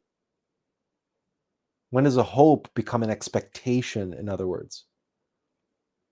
Which is setting yourself up for what? For disappointment, for suffering. And it's suffering that we bring about ourselves. And I know I went through that just in October, when I launched the campaign, and I fell into a deep depression because I was so hopeful and so sure of why I was doing that campaign that when it became clear that the campaign was not going to be successful from a financial point of view, obviously that part of me was the desire to control outcomes, and that part of me was exploiting that and took advantage of that opportunity to rage in the subconscious mind like a 2-year-old. And that caused me to plunge into a deep depression. And you would think after all these years, I would have learned my lesson by now. But this is how subtle and insidious things can be, and how we have to learn that lesson over and over and over again at deeper and deeper and deeper and deeper levels. We have to face the causes of our suffering over and over again on the path of the AUM of Life.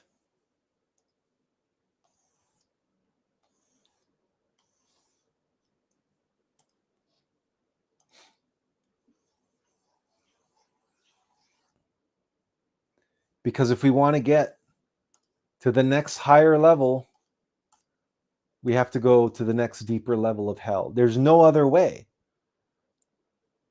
And there is no way to walk this path. There's no way to do this work and say, oh, I'm done now. Yeah, I've done this for I don't know how many years, right? I've done this, but now from here on in, it's just all in this direction, right? We're just going to keep going. We're just going to keep going up and up and up and up and up. Yeah, we had to do this for a while, right? But now from here on in, it's like this. That's a lie. That's a hideous lie we tell ourselves, because we become sick and tired of having to go up and down and up and down and up and down, but around and around and around on the AUM of Life.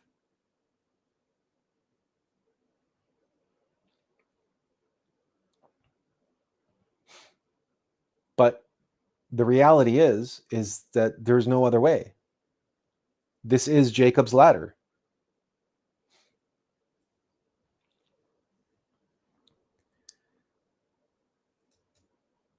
And each time we comprehend, and each time we see ourselves and say, okay, so this is the mistake I made this time, or this is how clever and subtle and insidious that was, to exploit something that was very much part of my path, to write that book, to make that video, to launch that campaign, a 10 for Human 3.0. And it all seemed like it was destined to be successful.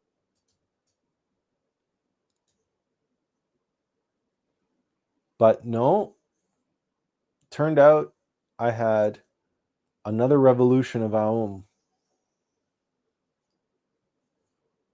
to go through.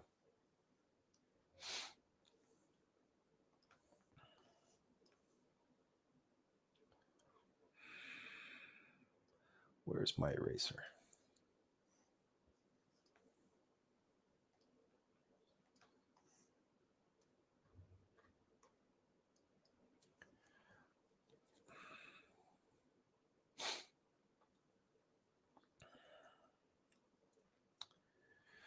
We have a couple comments here. Let's get to them really quick. Benjamin says, I've been reflecting on how difficult life can be. No matter where you are in the world, doing the work is quite challenging, as the concerns of daily life take up much of our time. In your opinion, would having a universal basic income be helpful? It's funny you ask this, Benjamin, because this question I have asked myself a great deal. And I have to be honest with all of you and myself. And the reality is I'm on disability, which is effectively the same thing. With the caveat that being on disability, I'm still well under the poverty line. So full disclosure, I get $1,000 a month Canadian on disability. Now, I still have a roof over my head because I live with family. And I'm not responsible, so I don't have to pay for my shelter, which I couldn't afford to live. I'd have to move, like, I don't know, up somewhere way up north or something to be able to afford a room in some shack somewhere for less than $1,000. But then I couldn't afford to eat. I'd have to go out hunting, and so I couldn't even afford bullets or whatever to go hunting with, because like $1,000 enough is really not enough to live on, unless I wanted to be homeless.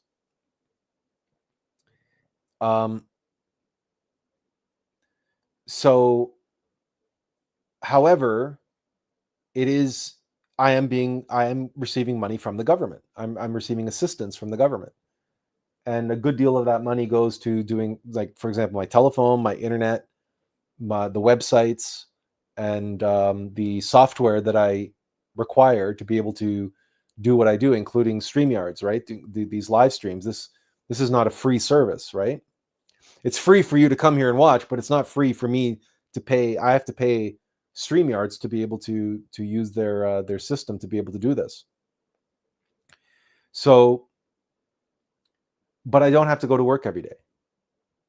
My work is the work, and it leaves me free to do things like make videos and write books and so on and so forth.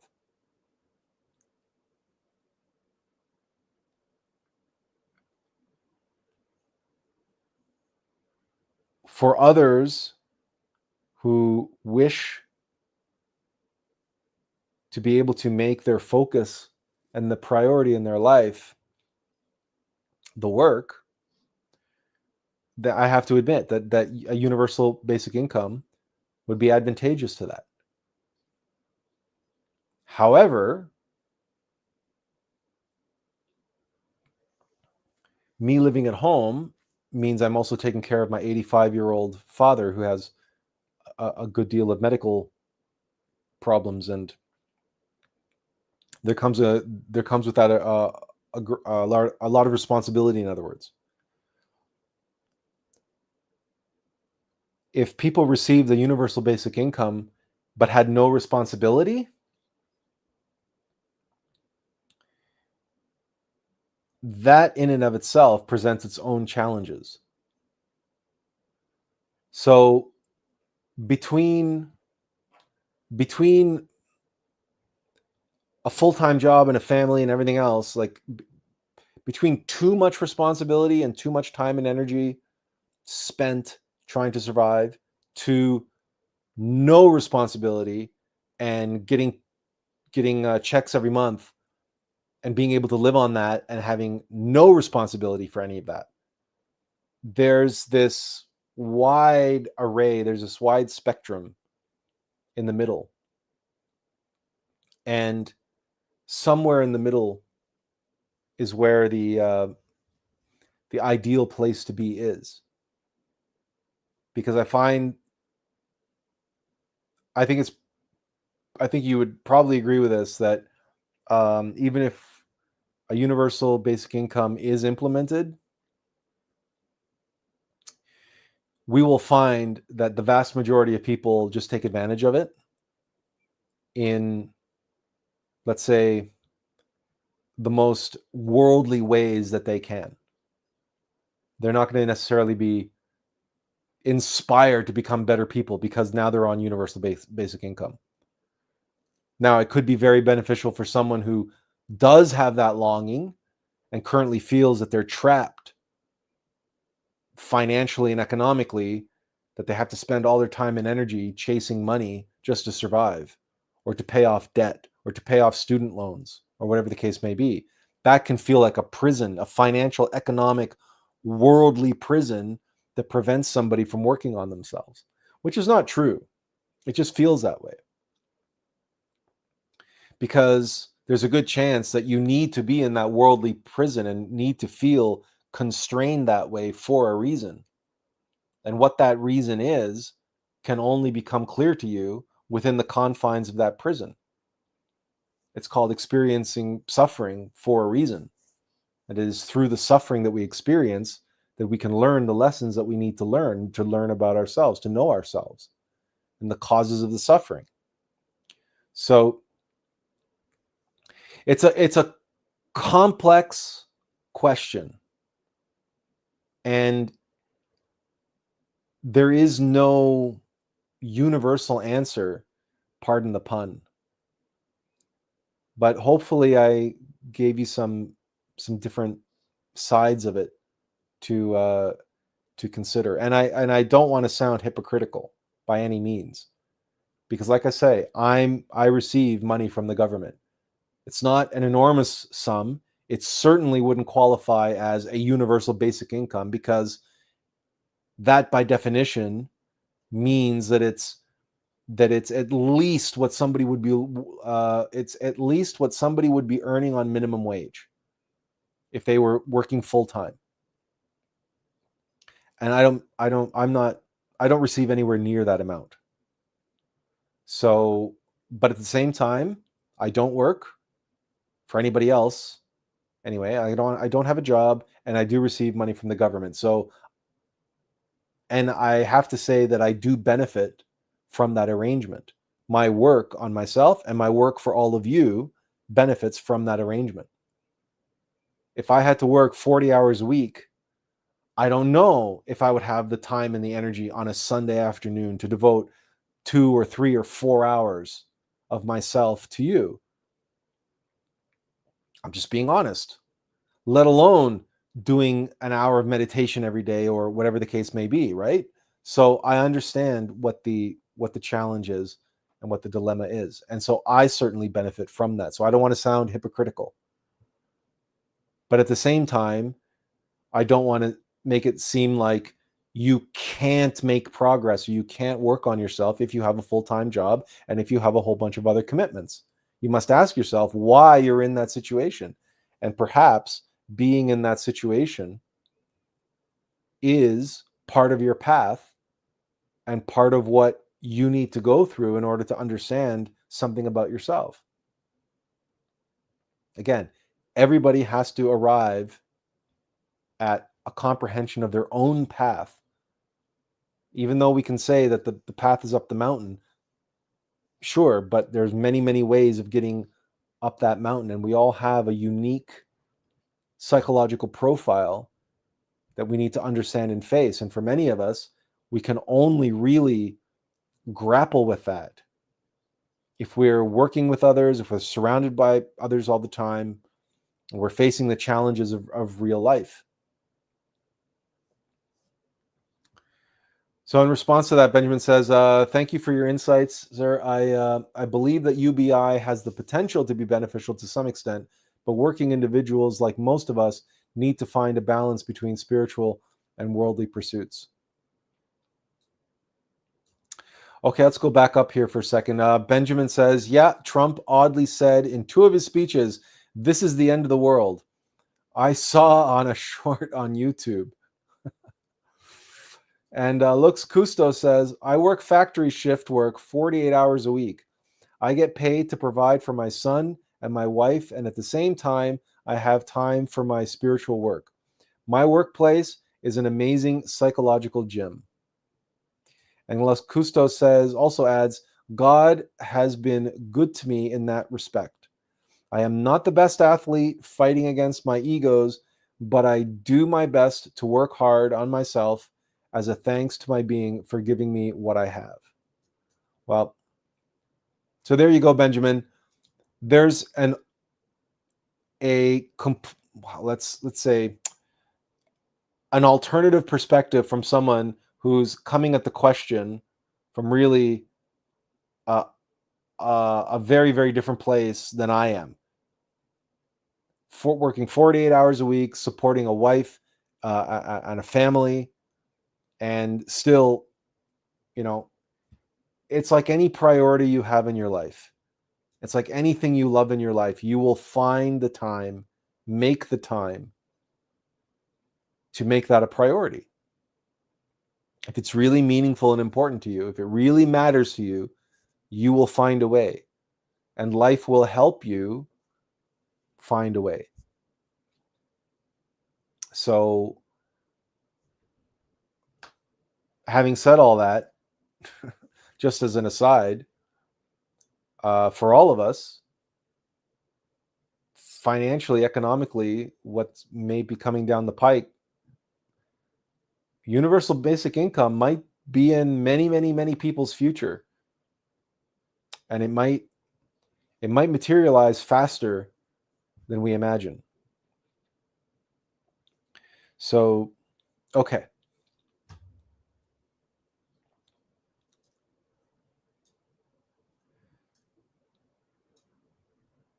The key then is when we're confronted with this question, this issue of why do we have to be so negative all the time? And why do we have to focus on the negative all the time? It's because suffering and the causes of suffering are our teachers.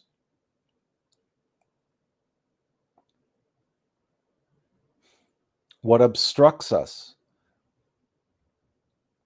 what stands in the way of our progress, is precisely what precipitates our progress. And in my book,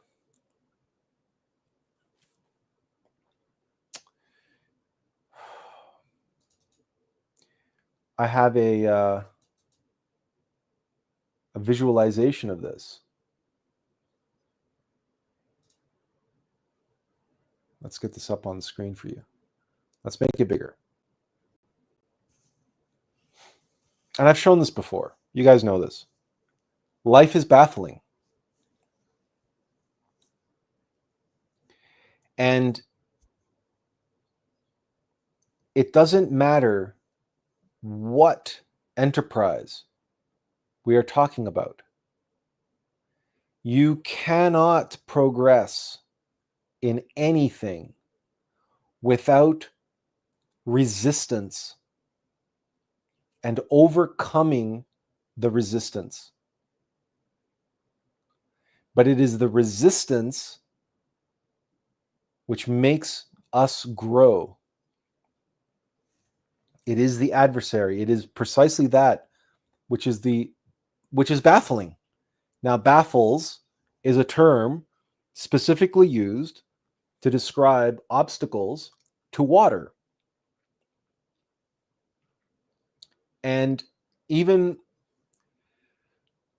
water treatment facilities and water waste management facilities use baffles to create living, energized, structured water. Why? Because living, energized, structured water is better at dealing with waste. It's better at flushing out and cleaning the toxins and the contaminants in wastewater. It's living water. It's alive, it's structured, it's energized, and its molecular configuration is such that it is more efficient and effective at dissolving minerals and dissolving compounds and carrying them. And as I've described in the past, you just compare the fresh, vital water of a babbling brook, or water going through the rapids of a river. Compare that to the stale, stagnant, fetid pool of still water. It's filled with algae and bacteria and everything else because the water is lazy, it's dull, it's not moving, it's still. It's like it's not quite dead, but it's like comatose water. You don't want to drink it. But water that's rushing, that's flowing, you can just feel it. It's more refreshing. It's alive. It's energized.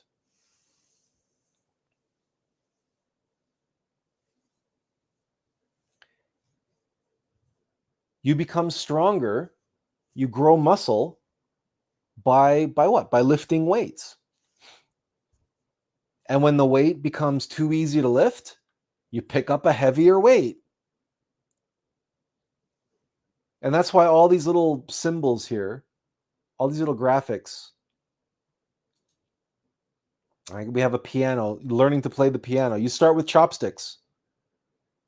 You start with chopsticks until you graduate eventually to Chopin.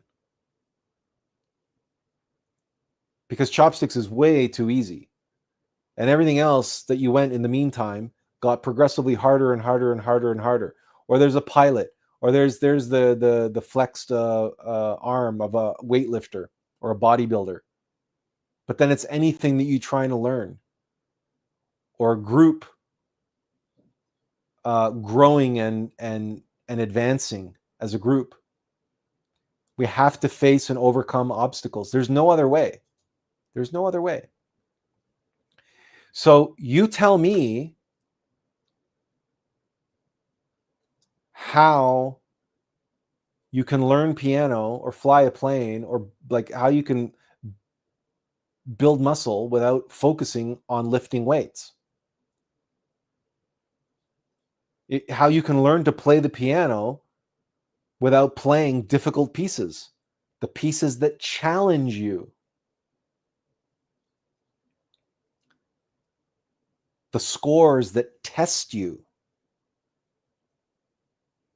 And how you can learn anything unless you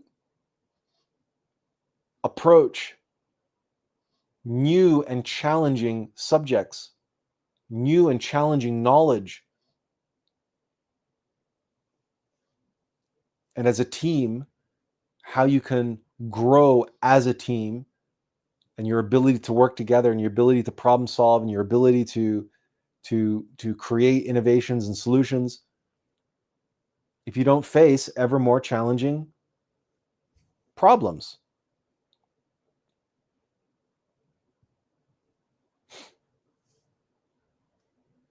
It's self-evident. The AUM of Life demands, the AUM of Life dictates that growth only happens through resistance and through overcoming the obstacles and the resistance. Well then,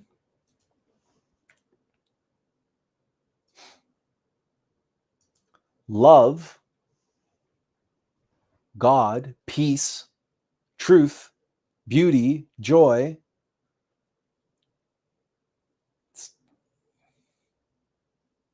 it only grows within us if we face what obscures, obstructs, blocks, and opposes and resists it within us.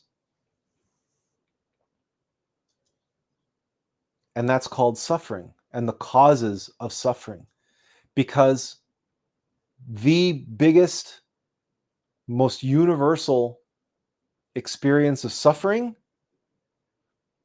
is separation, is being detached from who we truly are and not doing what we were born to do.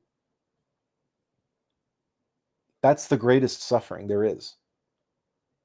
And why it's at the top of Maslow's hierarchy of needs, self-actualization, to be who you really are. Of all the needs, remember all the money lenders and livestock traders in the temple, right? That's food, shelter, clothing, companionship. Those are all on Maslow's hierarchy of needs. And they might be the foundation, but at the top, the pinnacle, the highest is self-actualization. For the temple to fulfill its purpose, why it was built. And what is a temple built for if not to be a house of God? And God in activity is the Christ. And that is why the Christ ejects the moneylenders and the livestock traders from the temple. Because he said, in this temple, this is a temple, this will be a house of God, not a house of the world, not a house of finance, not a house of economics, of taxation, of comfort, of security, of corporeal needs and interests.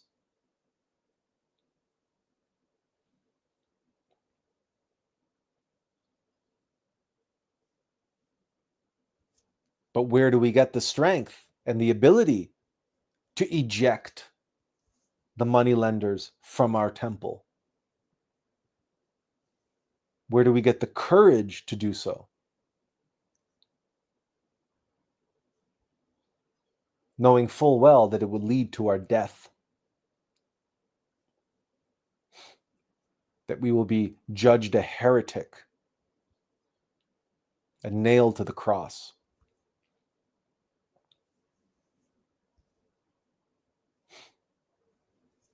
No.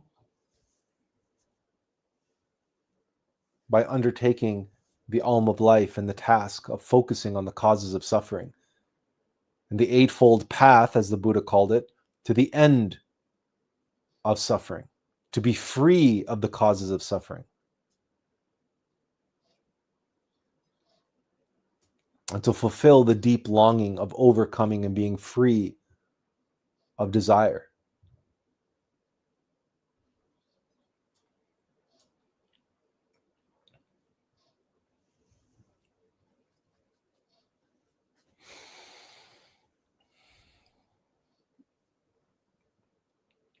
Love is severity and mercy. And love is so often painted with this, rose-colored brush, these rose-colored glasses, this rainbow brush. I call it the Hallmark greeting card company definition of love, right? The Valentine's Day definition of love. And yes, romantic love is an important aspect of love. So is filial love and family love and love of friendship and, the selflessness of love.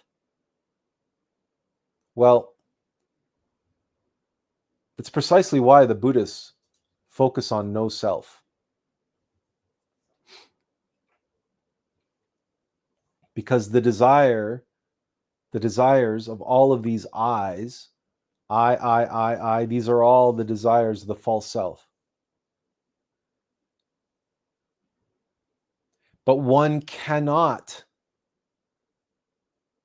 liberate oneself from the false self by ignoring it. And by pretending that all I need to do is focus on being love and light, and then I will be who I truly am.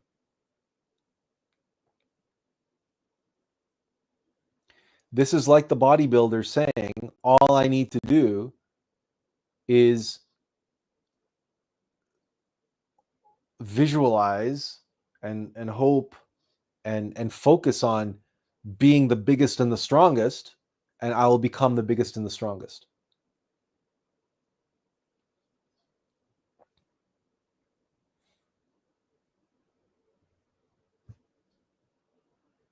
If he looks in the mirror and he sees a weakling, a scrawny weakling,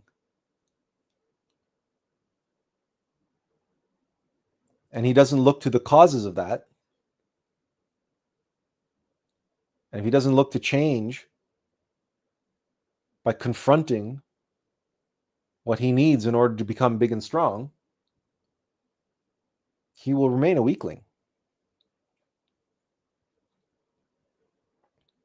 Carl Jung said, one does not become conscious by visualizing beings of light. One does not self-actualize by visualizing beings of light. One self-actualizes by making the unconscious conscious. And to that, we have to study, we have to observe the causes of our suffering in our subconscious mind. And in the process of that, we become more conscious of our true self. When we become conscious of what obstructs and blocks our true self from entering into our temple.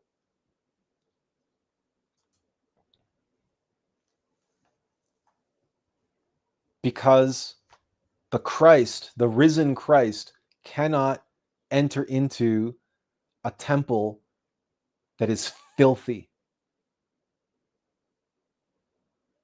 A temple that's been turned into a temple of greed, a temple of lust, a temple of fear, a temple of anger, of gluttony, of laziness. The Christ cannot abide there.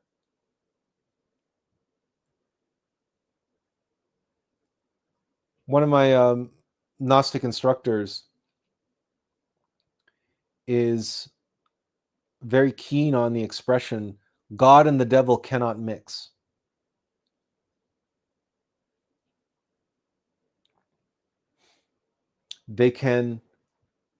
Their interaction can strengthen within us our God. And the overcoming of the obstacle obviously makes us stronger. But the water never becomes one with the baffle.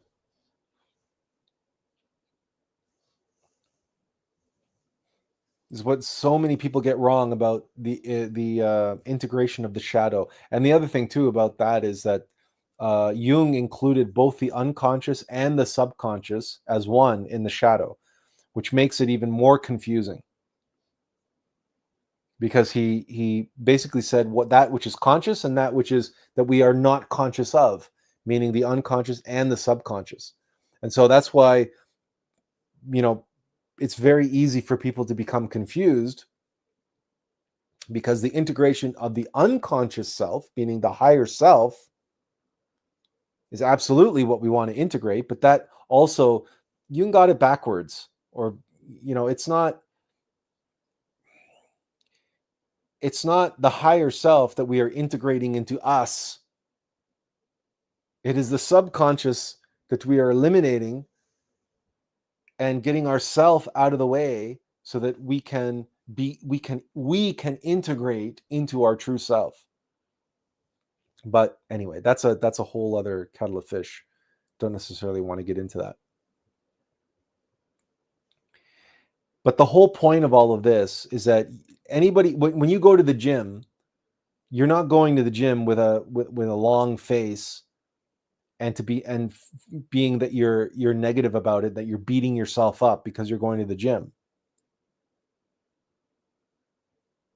You're going to the gym because you love and respect yourself enough to take care of your temple, to be healthy and to be strong. Your physical body is part of your temple. So it can be a great joy to go to the gym and pump iron and lift weights, or do the Stairmaster, or do your Zumba class, or spinning class, and you can leave that gym invigorated and empowered, but also tired, also spent. You spent a lot of energy. You put in a lot of effort. But it can be a joy, that process. People confuse observing yourself and working on the causes of suffering with suffering itself. Doesn't have to be that way. On the contrary, it's when you don't work on yourself, and it's when you don't observe and meditate on the causes of suffering, that you suffer more, because you identify and attach to the suffering that you have. But if you're doing the work of the AUM of Life, of the Eightfold Path, you're observing but not identifying, not attaching to the causes of suffering, so you can remain detached. You can experience the suffering, but you're not identifying with it anymore. You can observe it, and you can say, wow, that's crazy, or that's kind of funny, or if you can find humor in it. You can actually observe yourself going through life that way. But it's through the work that you detach from the causes of suffering. That's already the process of liberating yourself from suffering, even if the causes of suffering are still there. Take myself, for instance. I live with a demon. I live with that which is responsible for epilepsy and my depression and all these other things. But even when I'm going through depression, I'm not sad. I'm not sad about it. I'm not mad about it. I'm not upset. I'm not suffering the depression. I'm feeling and suffering the symptoms of depression, but I am not depressed. I am simply experiencing the symptoms of depression as I go through a bout of depression. And I can sit and observe and know the causes of that depression, but I'm not identified with it. And from this point forward, it may be that this last bout of depression may be, in fact, the one that frees me from depression altogether, because this last bout has taught me such a valuable lesson, and to finally, once and for all, surrender and completely let go any and all expectation and attachment to outcomes. I won't be making that mistake again. I won't allow myself no matter what the evidence is, no matter how the writing is on the wall, or how certain I am that this for sure has to be successful this time, I'm not going to fall into that trap ever again. Not after what I've just been through. So again, it's like you can learn your lesson without having to, you can learn your lesson that the suffering is teaching you without actually having to go through into the whole full depths of that suffering. You can just observe yourself. You can just observe the suffering and observe yourself detached from it. Like when you observe an emotion, you say, yep, okay, there's anger. Or you observe a temptation. Yep, okay, there I am. There's the gluttony wants me to go and have that chocolate, or wants me to have that third slice of cheesecake, or whatever it is. Yep, there it is. There's gluttony. Yep, I see you. Okay. But I am not that. I feel the temptation. I feel the urge to go have that other slice of cheesecake. But that's not who I am. I'm the observer. And so this is when people, it's really, really hard to get this across to somebody on first blush when you're talking about observing, the causes of suffering, observing your egos and so on and so forth. And they come back at you with, oh, that's so negative. Why do you have to focus on the negative all the time? It's very, very hard to get this nuanced reality across to them so that they can understand that if you don't observe it, if you're not in observation of it, how can you possibly create the distance, knowing yourself as the observer, instead of getting caught up in it, or just shoving it all aside and repressing it and suppressing it, and then artificially focusing on something positive instead? Because either of those conditions, right? The only condition that aligns you with your higher self, with the consciousness, is the position of doing the work, is the position of the Eightfold Path or the AUM of Life, of remaining in observation and remaining in observation of the causes of suffering, but remaining detached and not identified with them. That is the only position that aligns you to your higher self.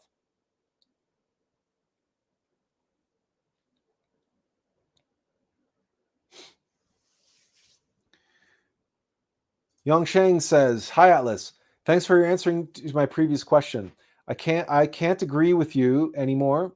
I am just curious about I can't agree with you anymore. I am just curious about how far you've been on this way. Do you have a wife and kids? Thank you." I don't have a wife and kids, no.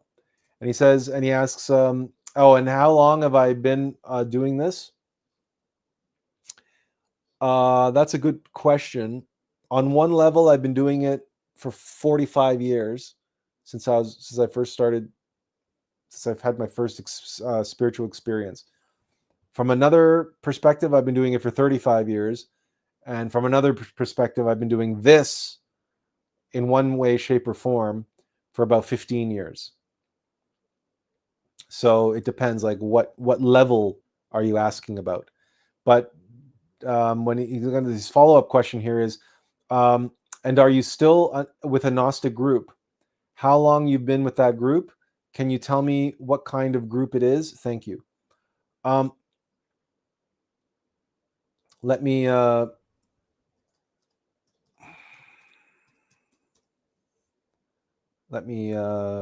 put it in the comments here, and I'll just put it on the screen.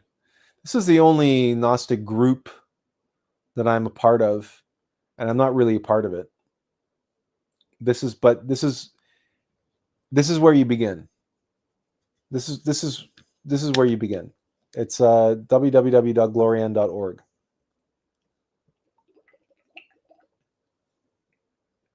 I have been a member of a Gnostic center in Toronto. You might say I'm still technically a member of that center, but I don't. as far as I know, the center closed down because of COVID, and I don't even know if they're back operational, but it's so far for me to go on the bus from where I live, because I live in another city, and there are no Gnostic centers in my town. So my Gnostic center is my home. There are, depending on where you live, there are Gnostic centers all over the world, and they're run by different organizations. If you really want to find one close to you, I'm sure you can find one relatively close to you. But again, it depends on where you are in the world. But Glorian, in terms of information, in terms of the Gnostic teachings, there are literally hundreds and hundreds of hours of free online courses, and lectures and articles and books, and they have an online esoteric glossary. It's a tremendous resource, and I would begin there. And they have actually a lecture series called Beginning Here and Now. It's an entire course dedicated to introductory information about Gnosis. So that's the resource that I recommend.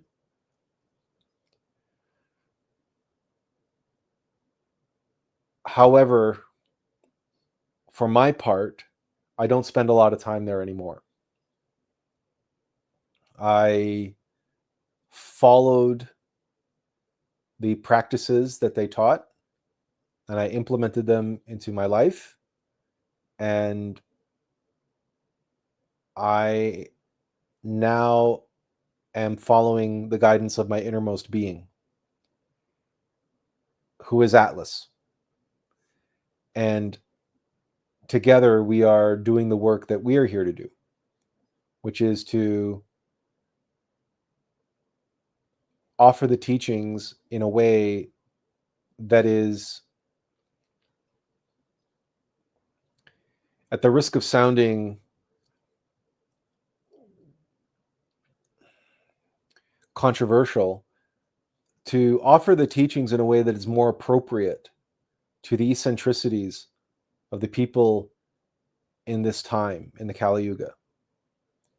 And I endeavor to explain things in a way that reduces the reliance on ancient mythology and ancient scriptures and whole lot of spiritual jargon and our esoteric concepts.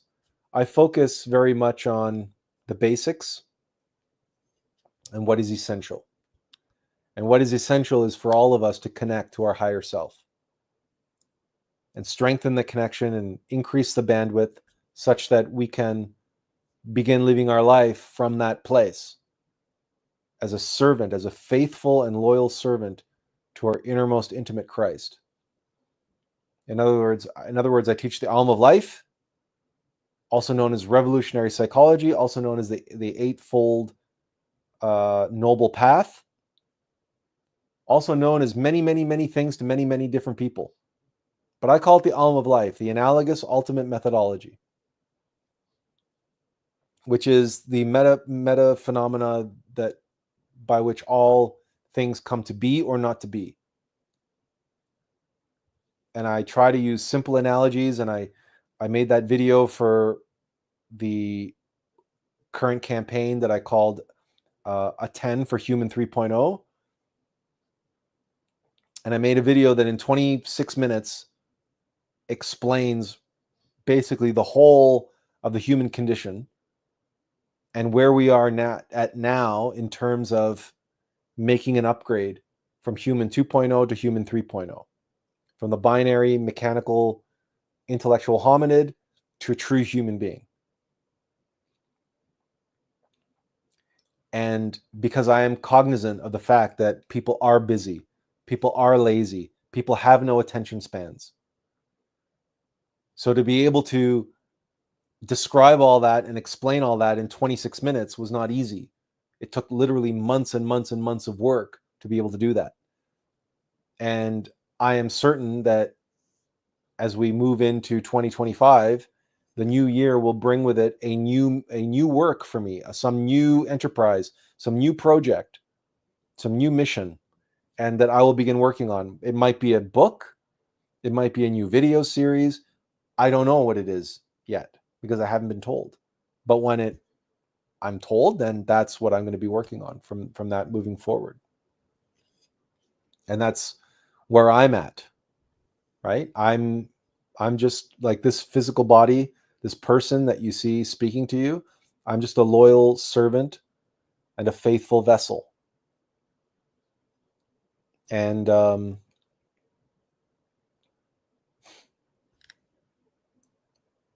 knowing what I know about what's coming, my days and my work is only going to become more intense and more important. So, as it is for everyone, the work on themselves, because this humanity is running out of time. It's not a question of months, but it is a question of years. If you want to be very charitable, you might say it's a question of decades. But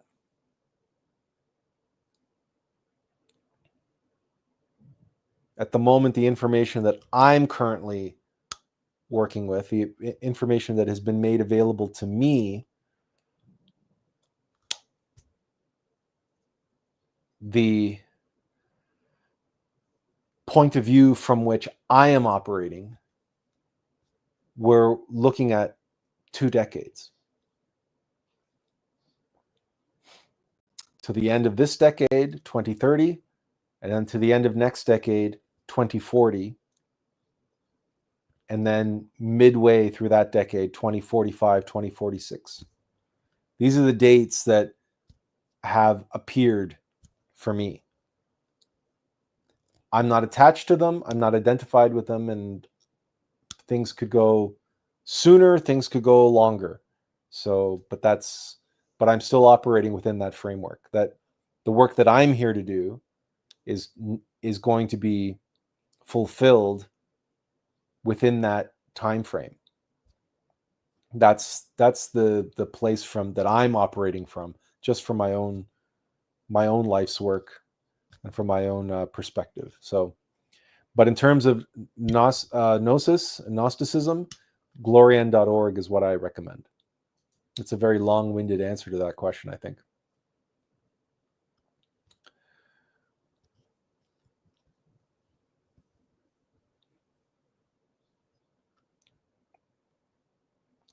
I'd like to take a moment, if you guys are willing, to share with you something.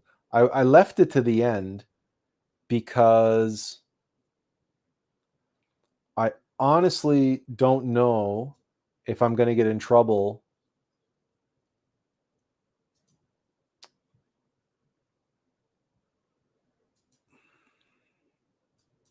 I honestly don't know if I'm going to get in trouble for trying to share this with you, but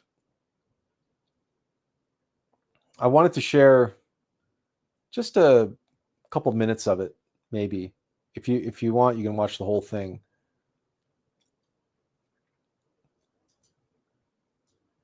One of the aspects of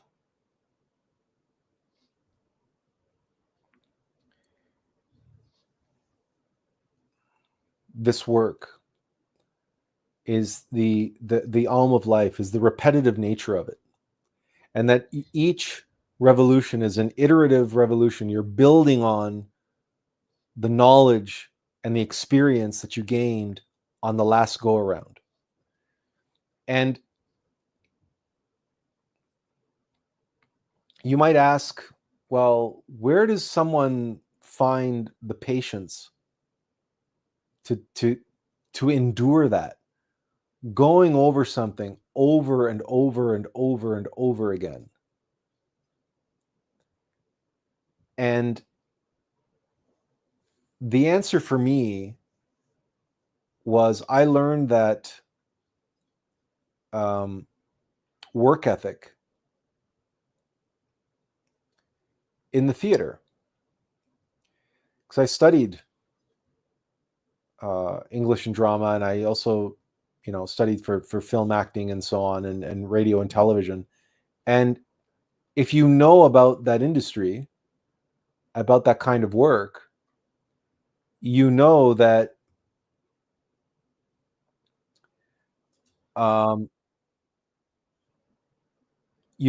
actors will perform a scene over and over and over again.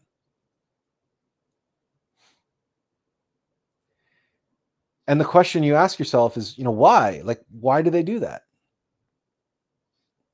And the answer is because of their passion. The passion to keep trying, keep getting back up on the horse, and to keep failing over and over and over again. And keep doing version after version after version after version. It's passion. Passion for what? You're looking for that perfection.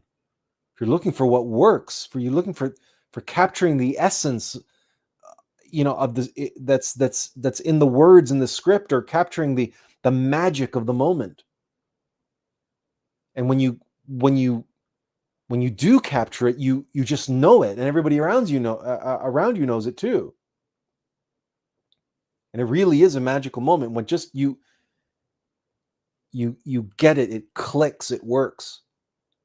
And it's like any creative process. It's like an artist who does 1,000,000 sketches, or a designer that does, 100 concepts, and 99 out of those 100 lands on the cutting room floor. But it's that one concept that's as close to being perfect as they can muster. It's passion. Any creative process is passion.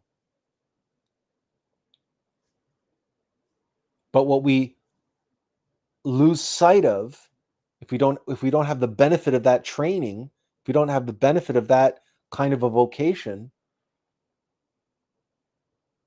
we might take for granted that every act of creation is an act of editing. It's an act of chipping away and cutting away and sweeping away the excess and honing things down into that final, that perfect expression, that perfect artifact, that perfect sketch or painting or performance.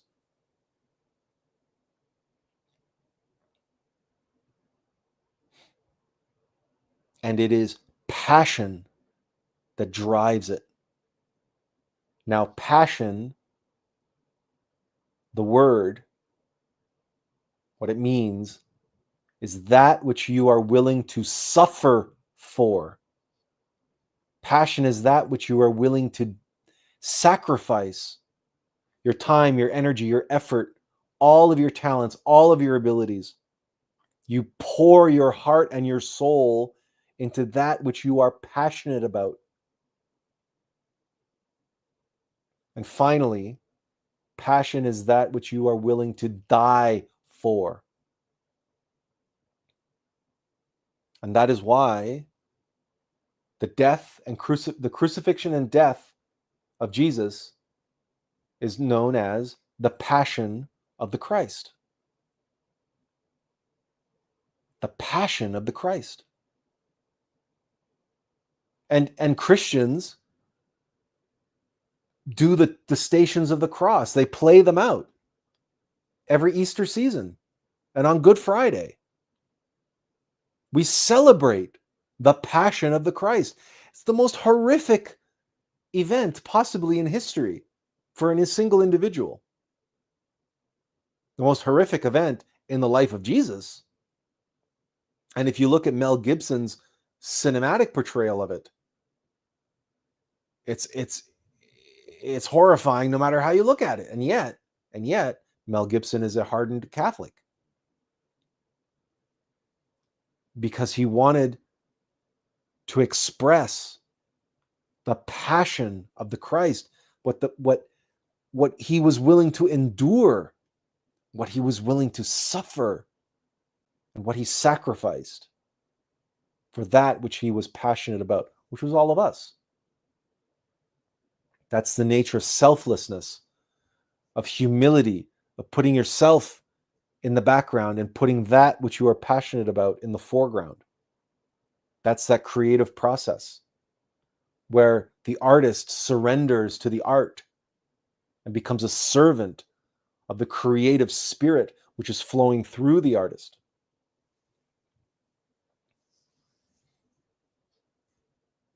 And that is how suffering and sacrifice is love, through passion.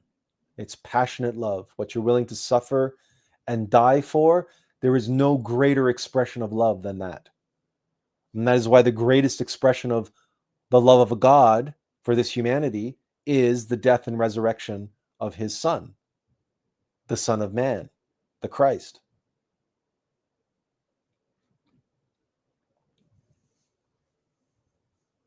This is at once the most beautiful and powerful answer to the question of, why are you always so focused on suffering?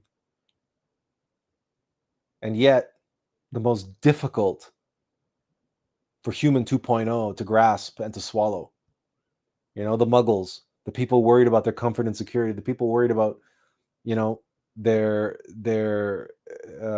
taxes, or they're worried about, you know, what Trump's going to do with the education system, and this and that and the other thing. They're worried about all these worldly concerns, right? It's a very, very tough, bitter pill for them to swallow, to say that what you really love is what you're willing to suffer and die for.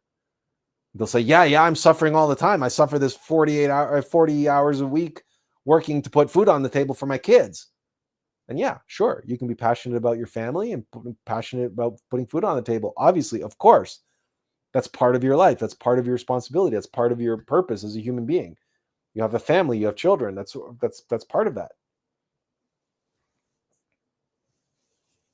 So again, coming back to that nuanced question earlier about, you know, but there's something that I want to show when I mentioned that this work ethic, I became very comfortable with it, very used to it. Not comfortable is not the right word. Familiar with it. And it just became self-evident that this is just the way the work goes. And Shakespeare said, all the world's a stage. And to that end,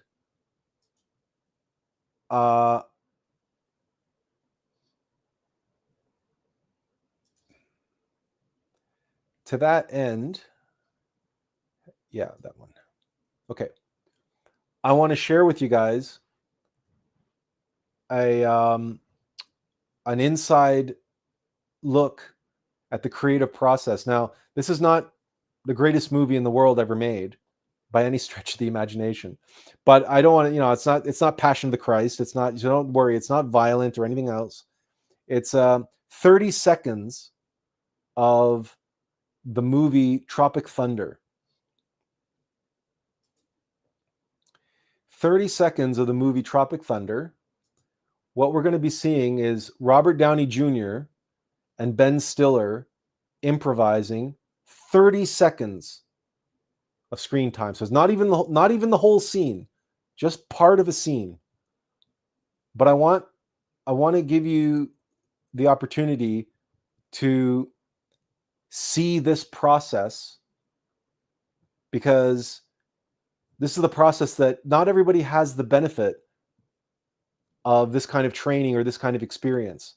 So we're going to take a few moments, and I'm just going to let this play. Hopefully we're not going to get any kind of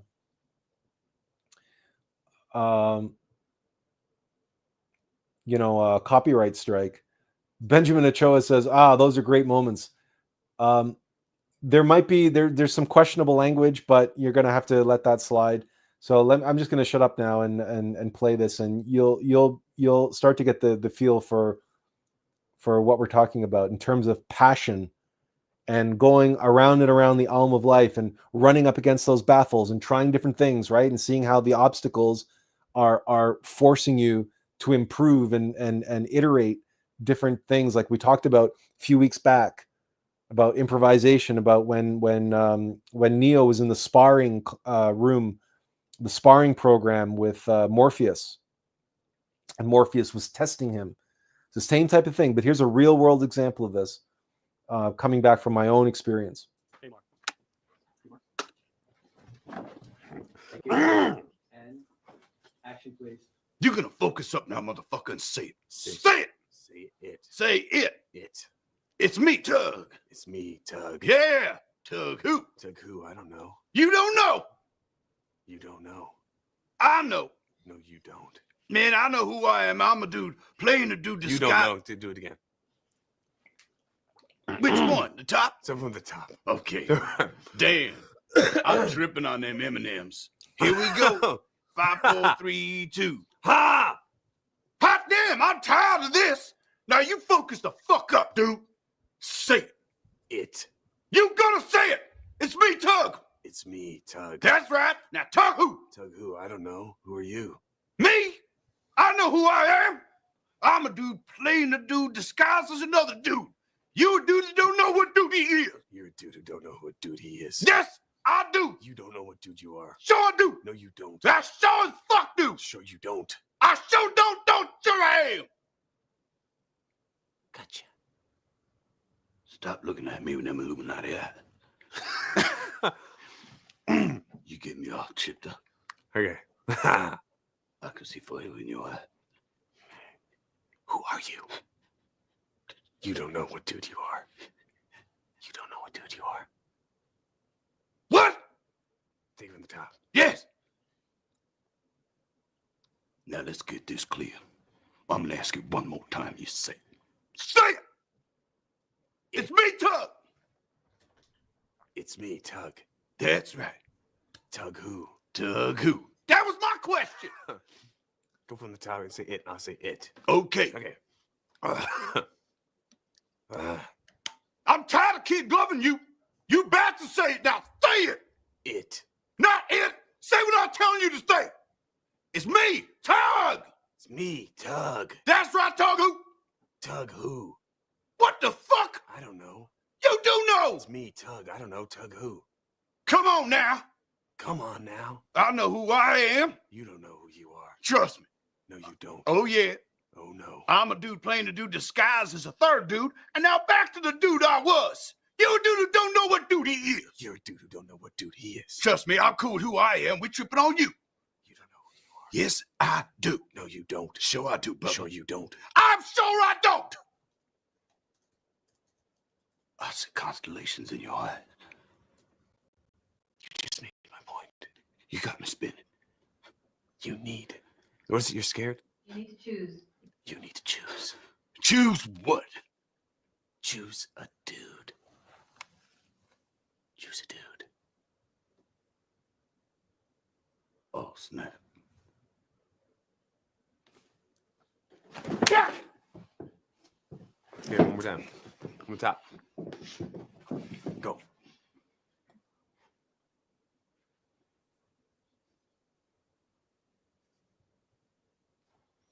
Maybe I'm Bug Speakman. Maybe I'm Spug Beedman. You confabulating. I'm trying to get you back on track. Pull your ripcord. You spun out, motherfucker. I'm tired of this. Now you gonna say it. You gonna say it. It's me, Tug. It's me, Tug. Tug who? Tug who? I don't know. What do you mean you don't know? Who are you? Me? You. I'm a dude playing a dude disguised as another dude. You a dude who don't know what dude he is. You're a dude who don't know what dude he is. No, I'm cool with me. We working on you. Dude. Dude? You don't know who you are, dude. Yes, I do. Dude, you have no idea. Sure I do. Sure you don't. I sure don't. You sure don't. Sure I do not. Well, let me backtrack, because now I feel like You're scared. you're looking inside me. You're scared. A scared little boy. I ain't scared. Scared of what? Scared of what? Or scared of who? Scared of who? Scared of you. Is that me?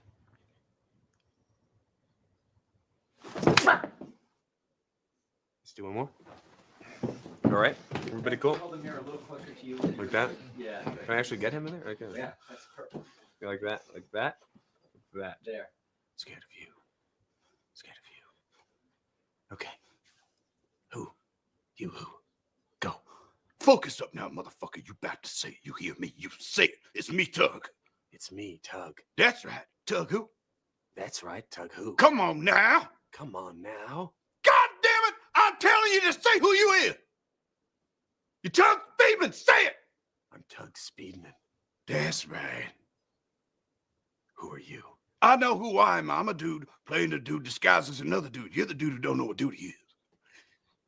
You're a dude who don't know what dude he is. No, I'm cool with me. I do so. Dude, you have no idea who you are. Trust me. I know who I am. Dude, you have no idea who you are. Yes, I do. No, you don't. Sure I do. Sure you don't. I'm sure I don't. You sure don't. How'd you get me all tripped up like that? You need to choose. Choose who you are. Choose a dude. Choose a dude.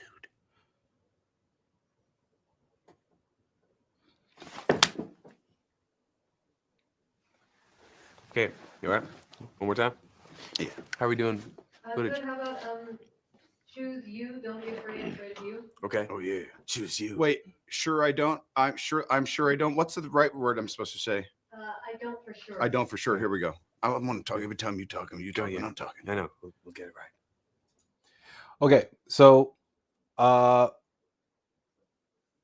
was 5 minutes. Well, actually 6 minutes of that. I wanted to get to the point where you could at least hear Robert Downey Jr.'s voice. They go on for another 4 minutes, right? So 4 or 5 minutes. That's 10 minutes of improv, of nonstop takes for 30 seconds.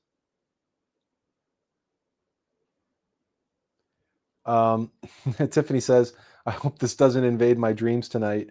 It's one hell of a verbal tennis match. She also said earlier, we all need to choose. And Benjamin said the number one rule of acting is don't get caught acting. The point of this, showing you this this clip, was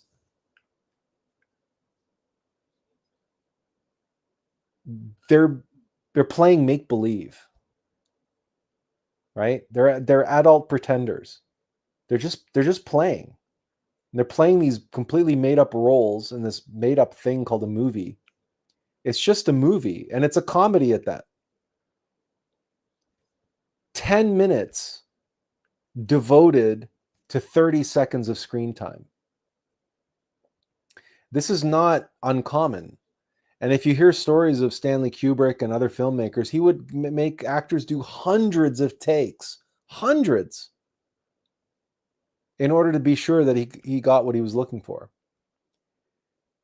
Now, you might say that's excessive. You might call it obsessive compulsive. You can judge it however you want. But for the actors enduring that process, there's only one word for it, and that's passion. And in our lives, perhaps we all have some sort of pinnacle moment or life's work or something to achieve, to accomplish, right? That perfection that we're trying to achieve when things work.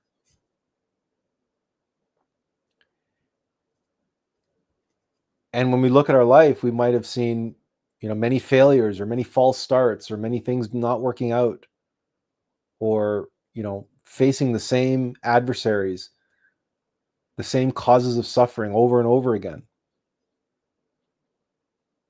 And just remind yourself that if you can have passion for that outcome, that perfection, that thing that you're trying to reach, which ultimately is yourself, and bringing yourself into the world and bringing the Christ into the world through you, if that's where your passion lies, well, how many takes are you willing to do? How many tries? How many revolutions of the AUM of Life is it going to take to realize a life's work on the world stage? And if it takes 10 minutes in a comedy to get 30 seconds of screen time, how much more devotion and dedication and time and effort and suffering and sacrifice is it going to take in your lifetime in order to achieve that moment of greatness, or that enterprise, that purpose, that mission, that thing that you are here to accomplish in this life? How many more goes around? How many more times are you going to say, okay, let's do it again, let's do it again, let's do it again?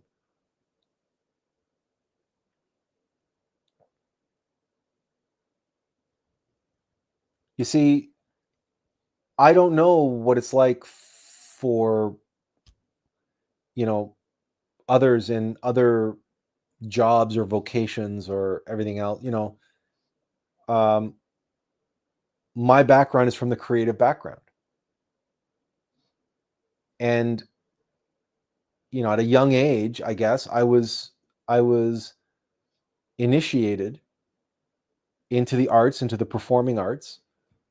And it was just understood that you got to leave your ego at the door, even though, like, Hollywood actors and stuff, they've got big egos. But trust me when I tell you that, for the most part, when they're on set or on stage in rehearsal, these people are so professional and they know to leave their ego at the door because they have to embody the character that they're there doing the performance. And there's all sorts of people around and everybody's relying on them not to hold up the show. Nobody wants to be seen as the squeaky wheel or the chink in the armor, the loose chain, right? Everybody pulls their own weight, in other words, in an ensemble.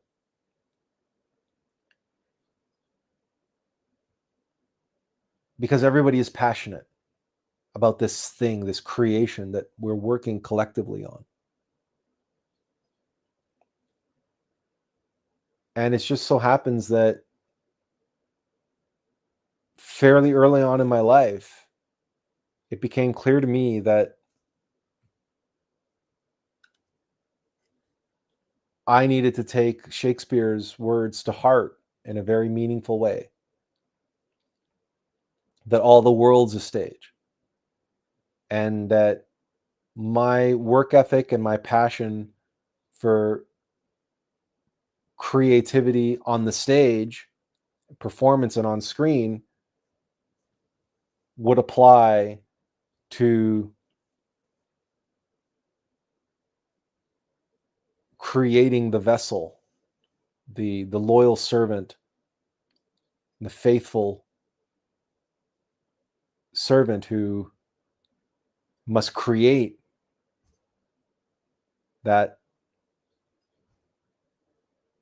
must help create the expressions onto the world stage. But it's the same work ethic and it's the same process. A lot of repetition and a lot of failure.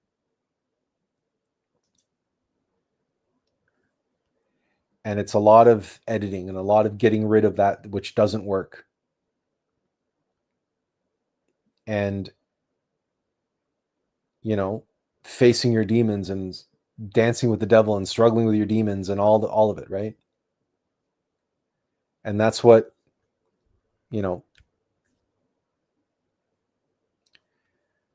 clearing out our temple, ejecting the moneylenders from the temple, right? It's all connected. It's all part of the same process. And it's passion, because when Jesus ejects the moneylenders from the temple, he does so with tremendous passion. He does so with the passion of the Christ. Mugaboo 22 says, at first, it was painful for me to realize we learn more about ourselves in failures than in winning.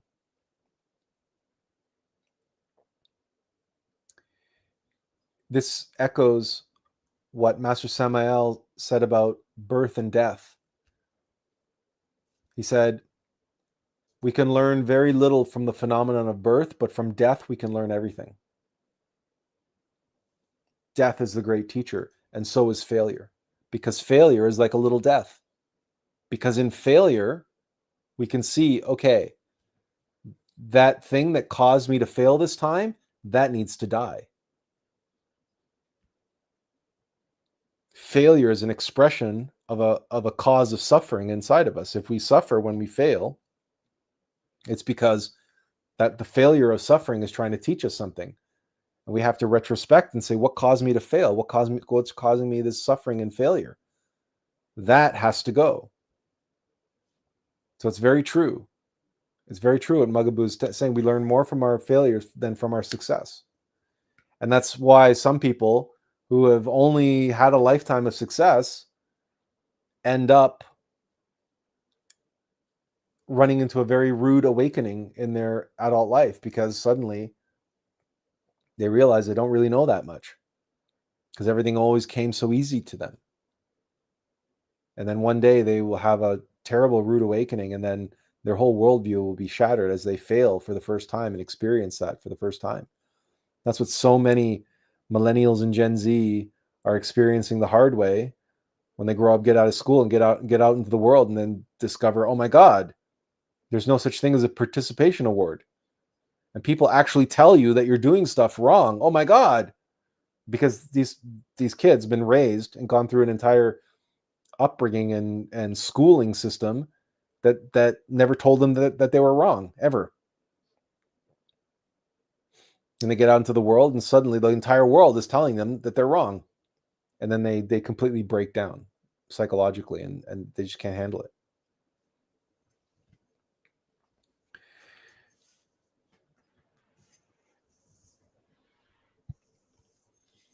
And again, there's only one reason, there's only one thing that can propel us to be able to endure and go through failure after failure, iteration after iteration, try after try, and around and around and around the AUM of life, and keep bumping up the obstacles, keep at it, that life is baffling, to go to the next set of weights and the next set of barbells, to keep lifting and keep lifting and keep lifting, right? It's passion. It's passion. The drive, the intensity. And behind that is love. And especially in the Kali Yuga, especially in the end times for this humanity, we can't afford the sentimental Hallmark greeting card company definition of love. We need individuals who are loyal and faithful servants, who are willing to suffer and sacrifice out of passion for the sake of love and light, and for the sake of the end of suffering, the elimination of the causes of suffering, and helping others learn the Four Noble Truths for themselves and walk the Eightfold Path, the path of the AUM of Life, and to find liberation from the causes of their suffering.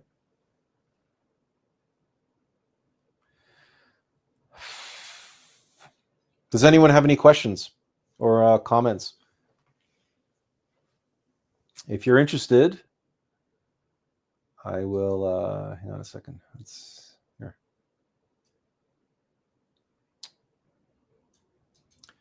Two things I'll do. First, I'll copy and paste the title of the video we were watching and throw that up on the screen for you.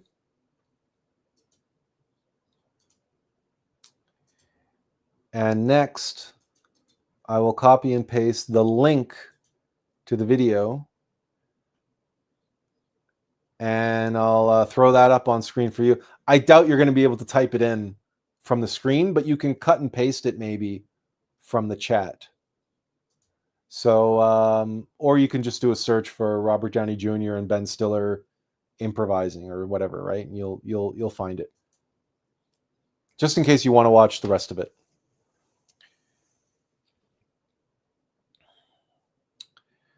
I want to thank all of you for taking the time to be here today, and all of you stuck through to the end. We never even got to talk about the Bhava chakra or Bhava, which he was in the thumbnail for today's video. Bhava is the great demon, the great beast who devours souls who don't make it off the wheel in their 108 lifetimes, which is another reason why to focus on the causes of suffering. Because if you don't focus on the causes of suffering, and if you think that they're going to go away magically on your own, you're going to lose up your 108 lifetimes and go into devolution and the second death. But again, these are the kind of esoteric answers and the kind of esoteric facts that are hardly going to satisfy someone who's coming at you with the no, but I'm going to be hopeful and I'm going to be positive, and I don't want to hear your negative doctrine or your fear-based ideology or whatever, because clearly it's not a fear-based ideology, and clearly it's not a negative doctrine. It's not a negative dogma. It's factual and it's practical, and it's driven by passion. It's driven by love, because nobody can undertake this work without that. And unfortunately, it's just that the world has been propagandized through again, movies, Hollywood and romance novels and the new age and all sorts of things, including children's programming even, because modern day children's programming is all these pediatricians and child psychologists are so afraid of traumatizing children that they don't expose children to any reality anymore. And everything is just positive. Well, there's a reason why Grimm's fairy tales are written the way they were, right? And there's a reason why Mufasa dies in The Lion King and why Bambi's mom dies, right? Because children cannot be sheltered from the reality of existence and the facts of life. So, in any case, truth and love and beauty, these are all synonymous. And courage and valor in the face of one's adversary comes from the spirit of that love and the passion to be what you can be by ejecting all that is not you from your temple. Tiffany says, take care, everyone, and have a great week. Much love and graces shared. Thank you, Tiffany. Thank you for being here. So if no one has any other comments or questions, I want to thank you all once again for being here. Have a great week. And hopefully, if you go anywhere for Black Friday, hopefully you won't get trampled in the stampede. And I will see you all next Sunday. Until then, take care. God bless and inferential peace. Goodbye, everyone.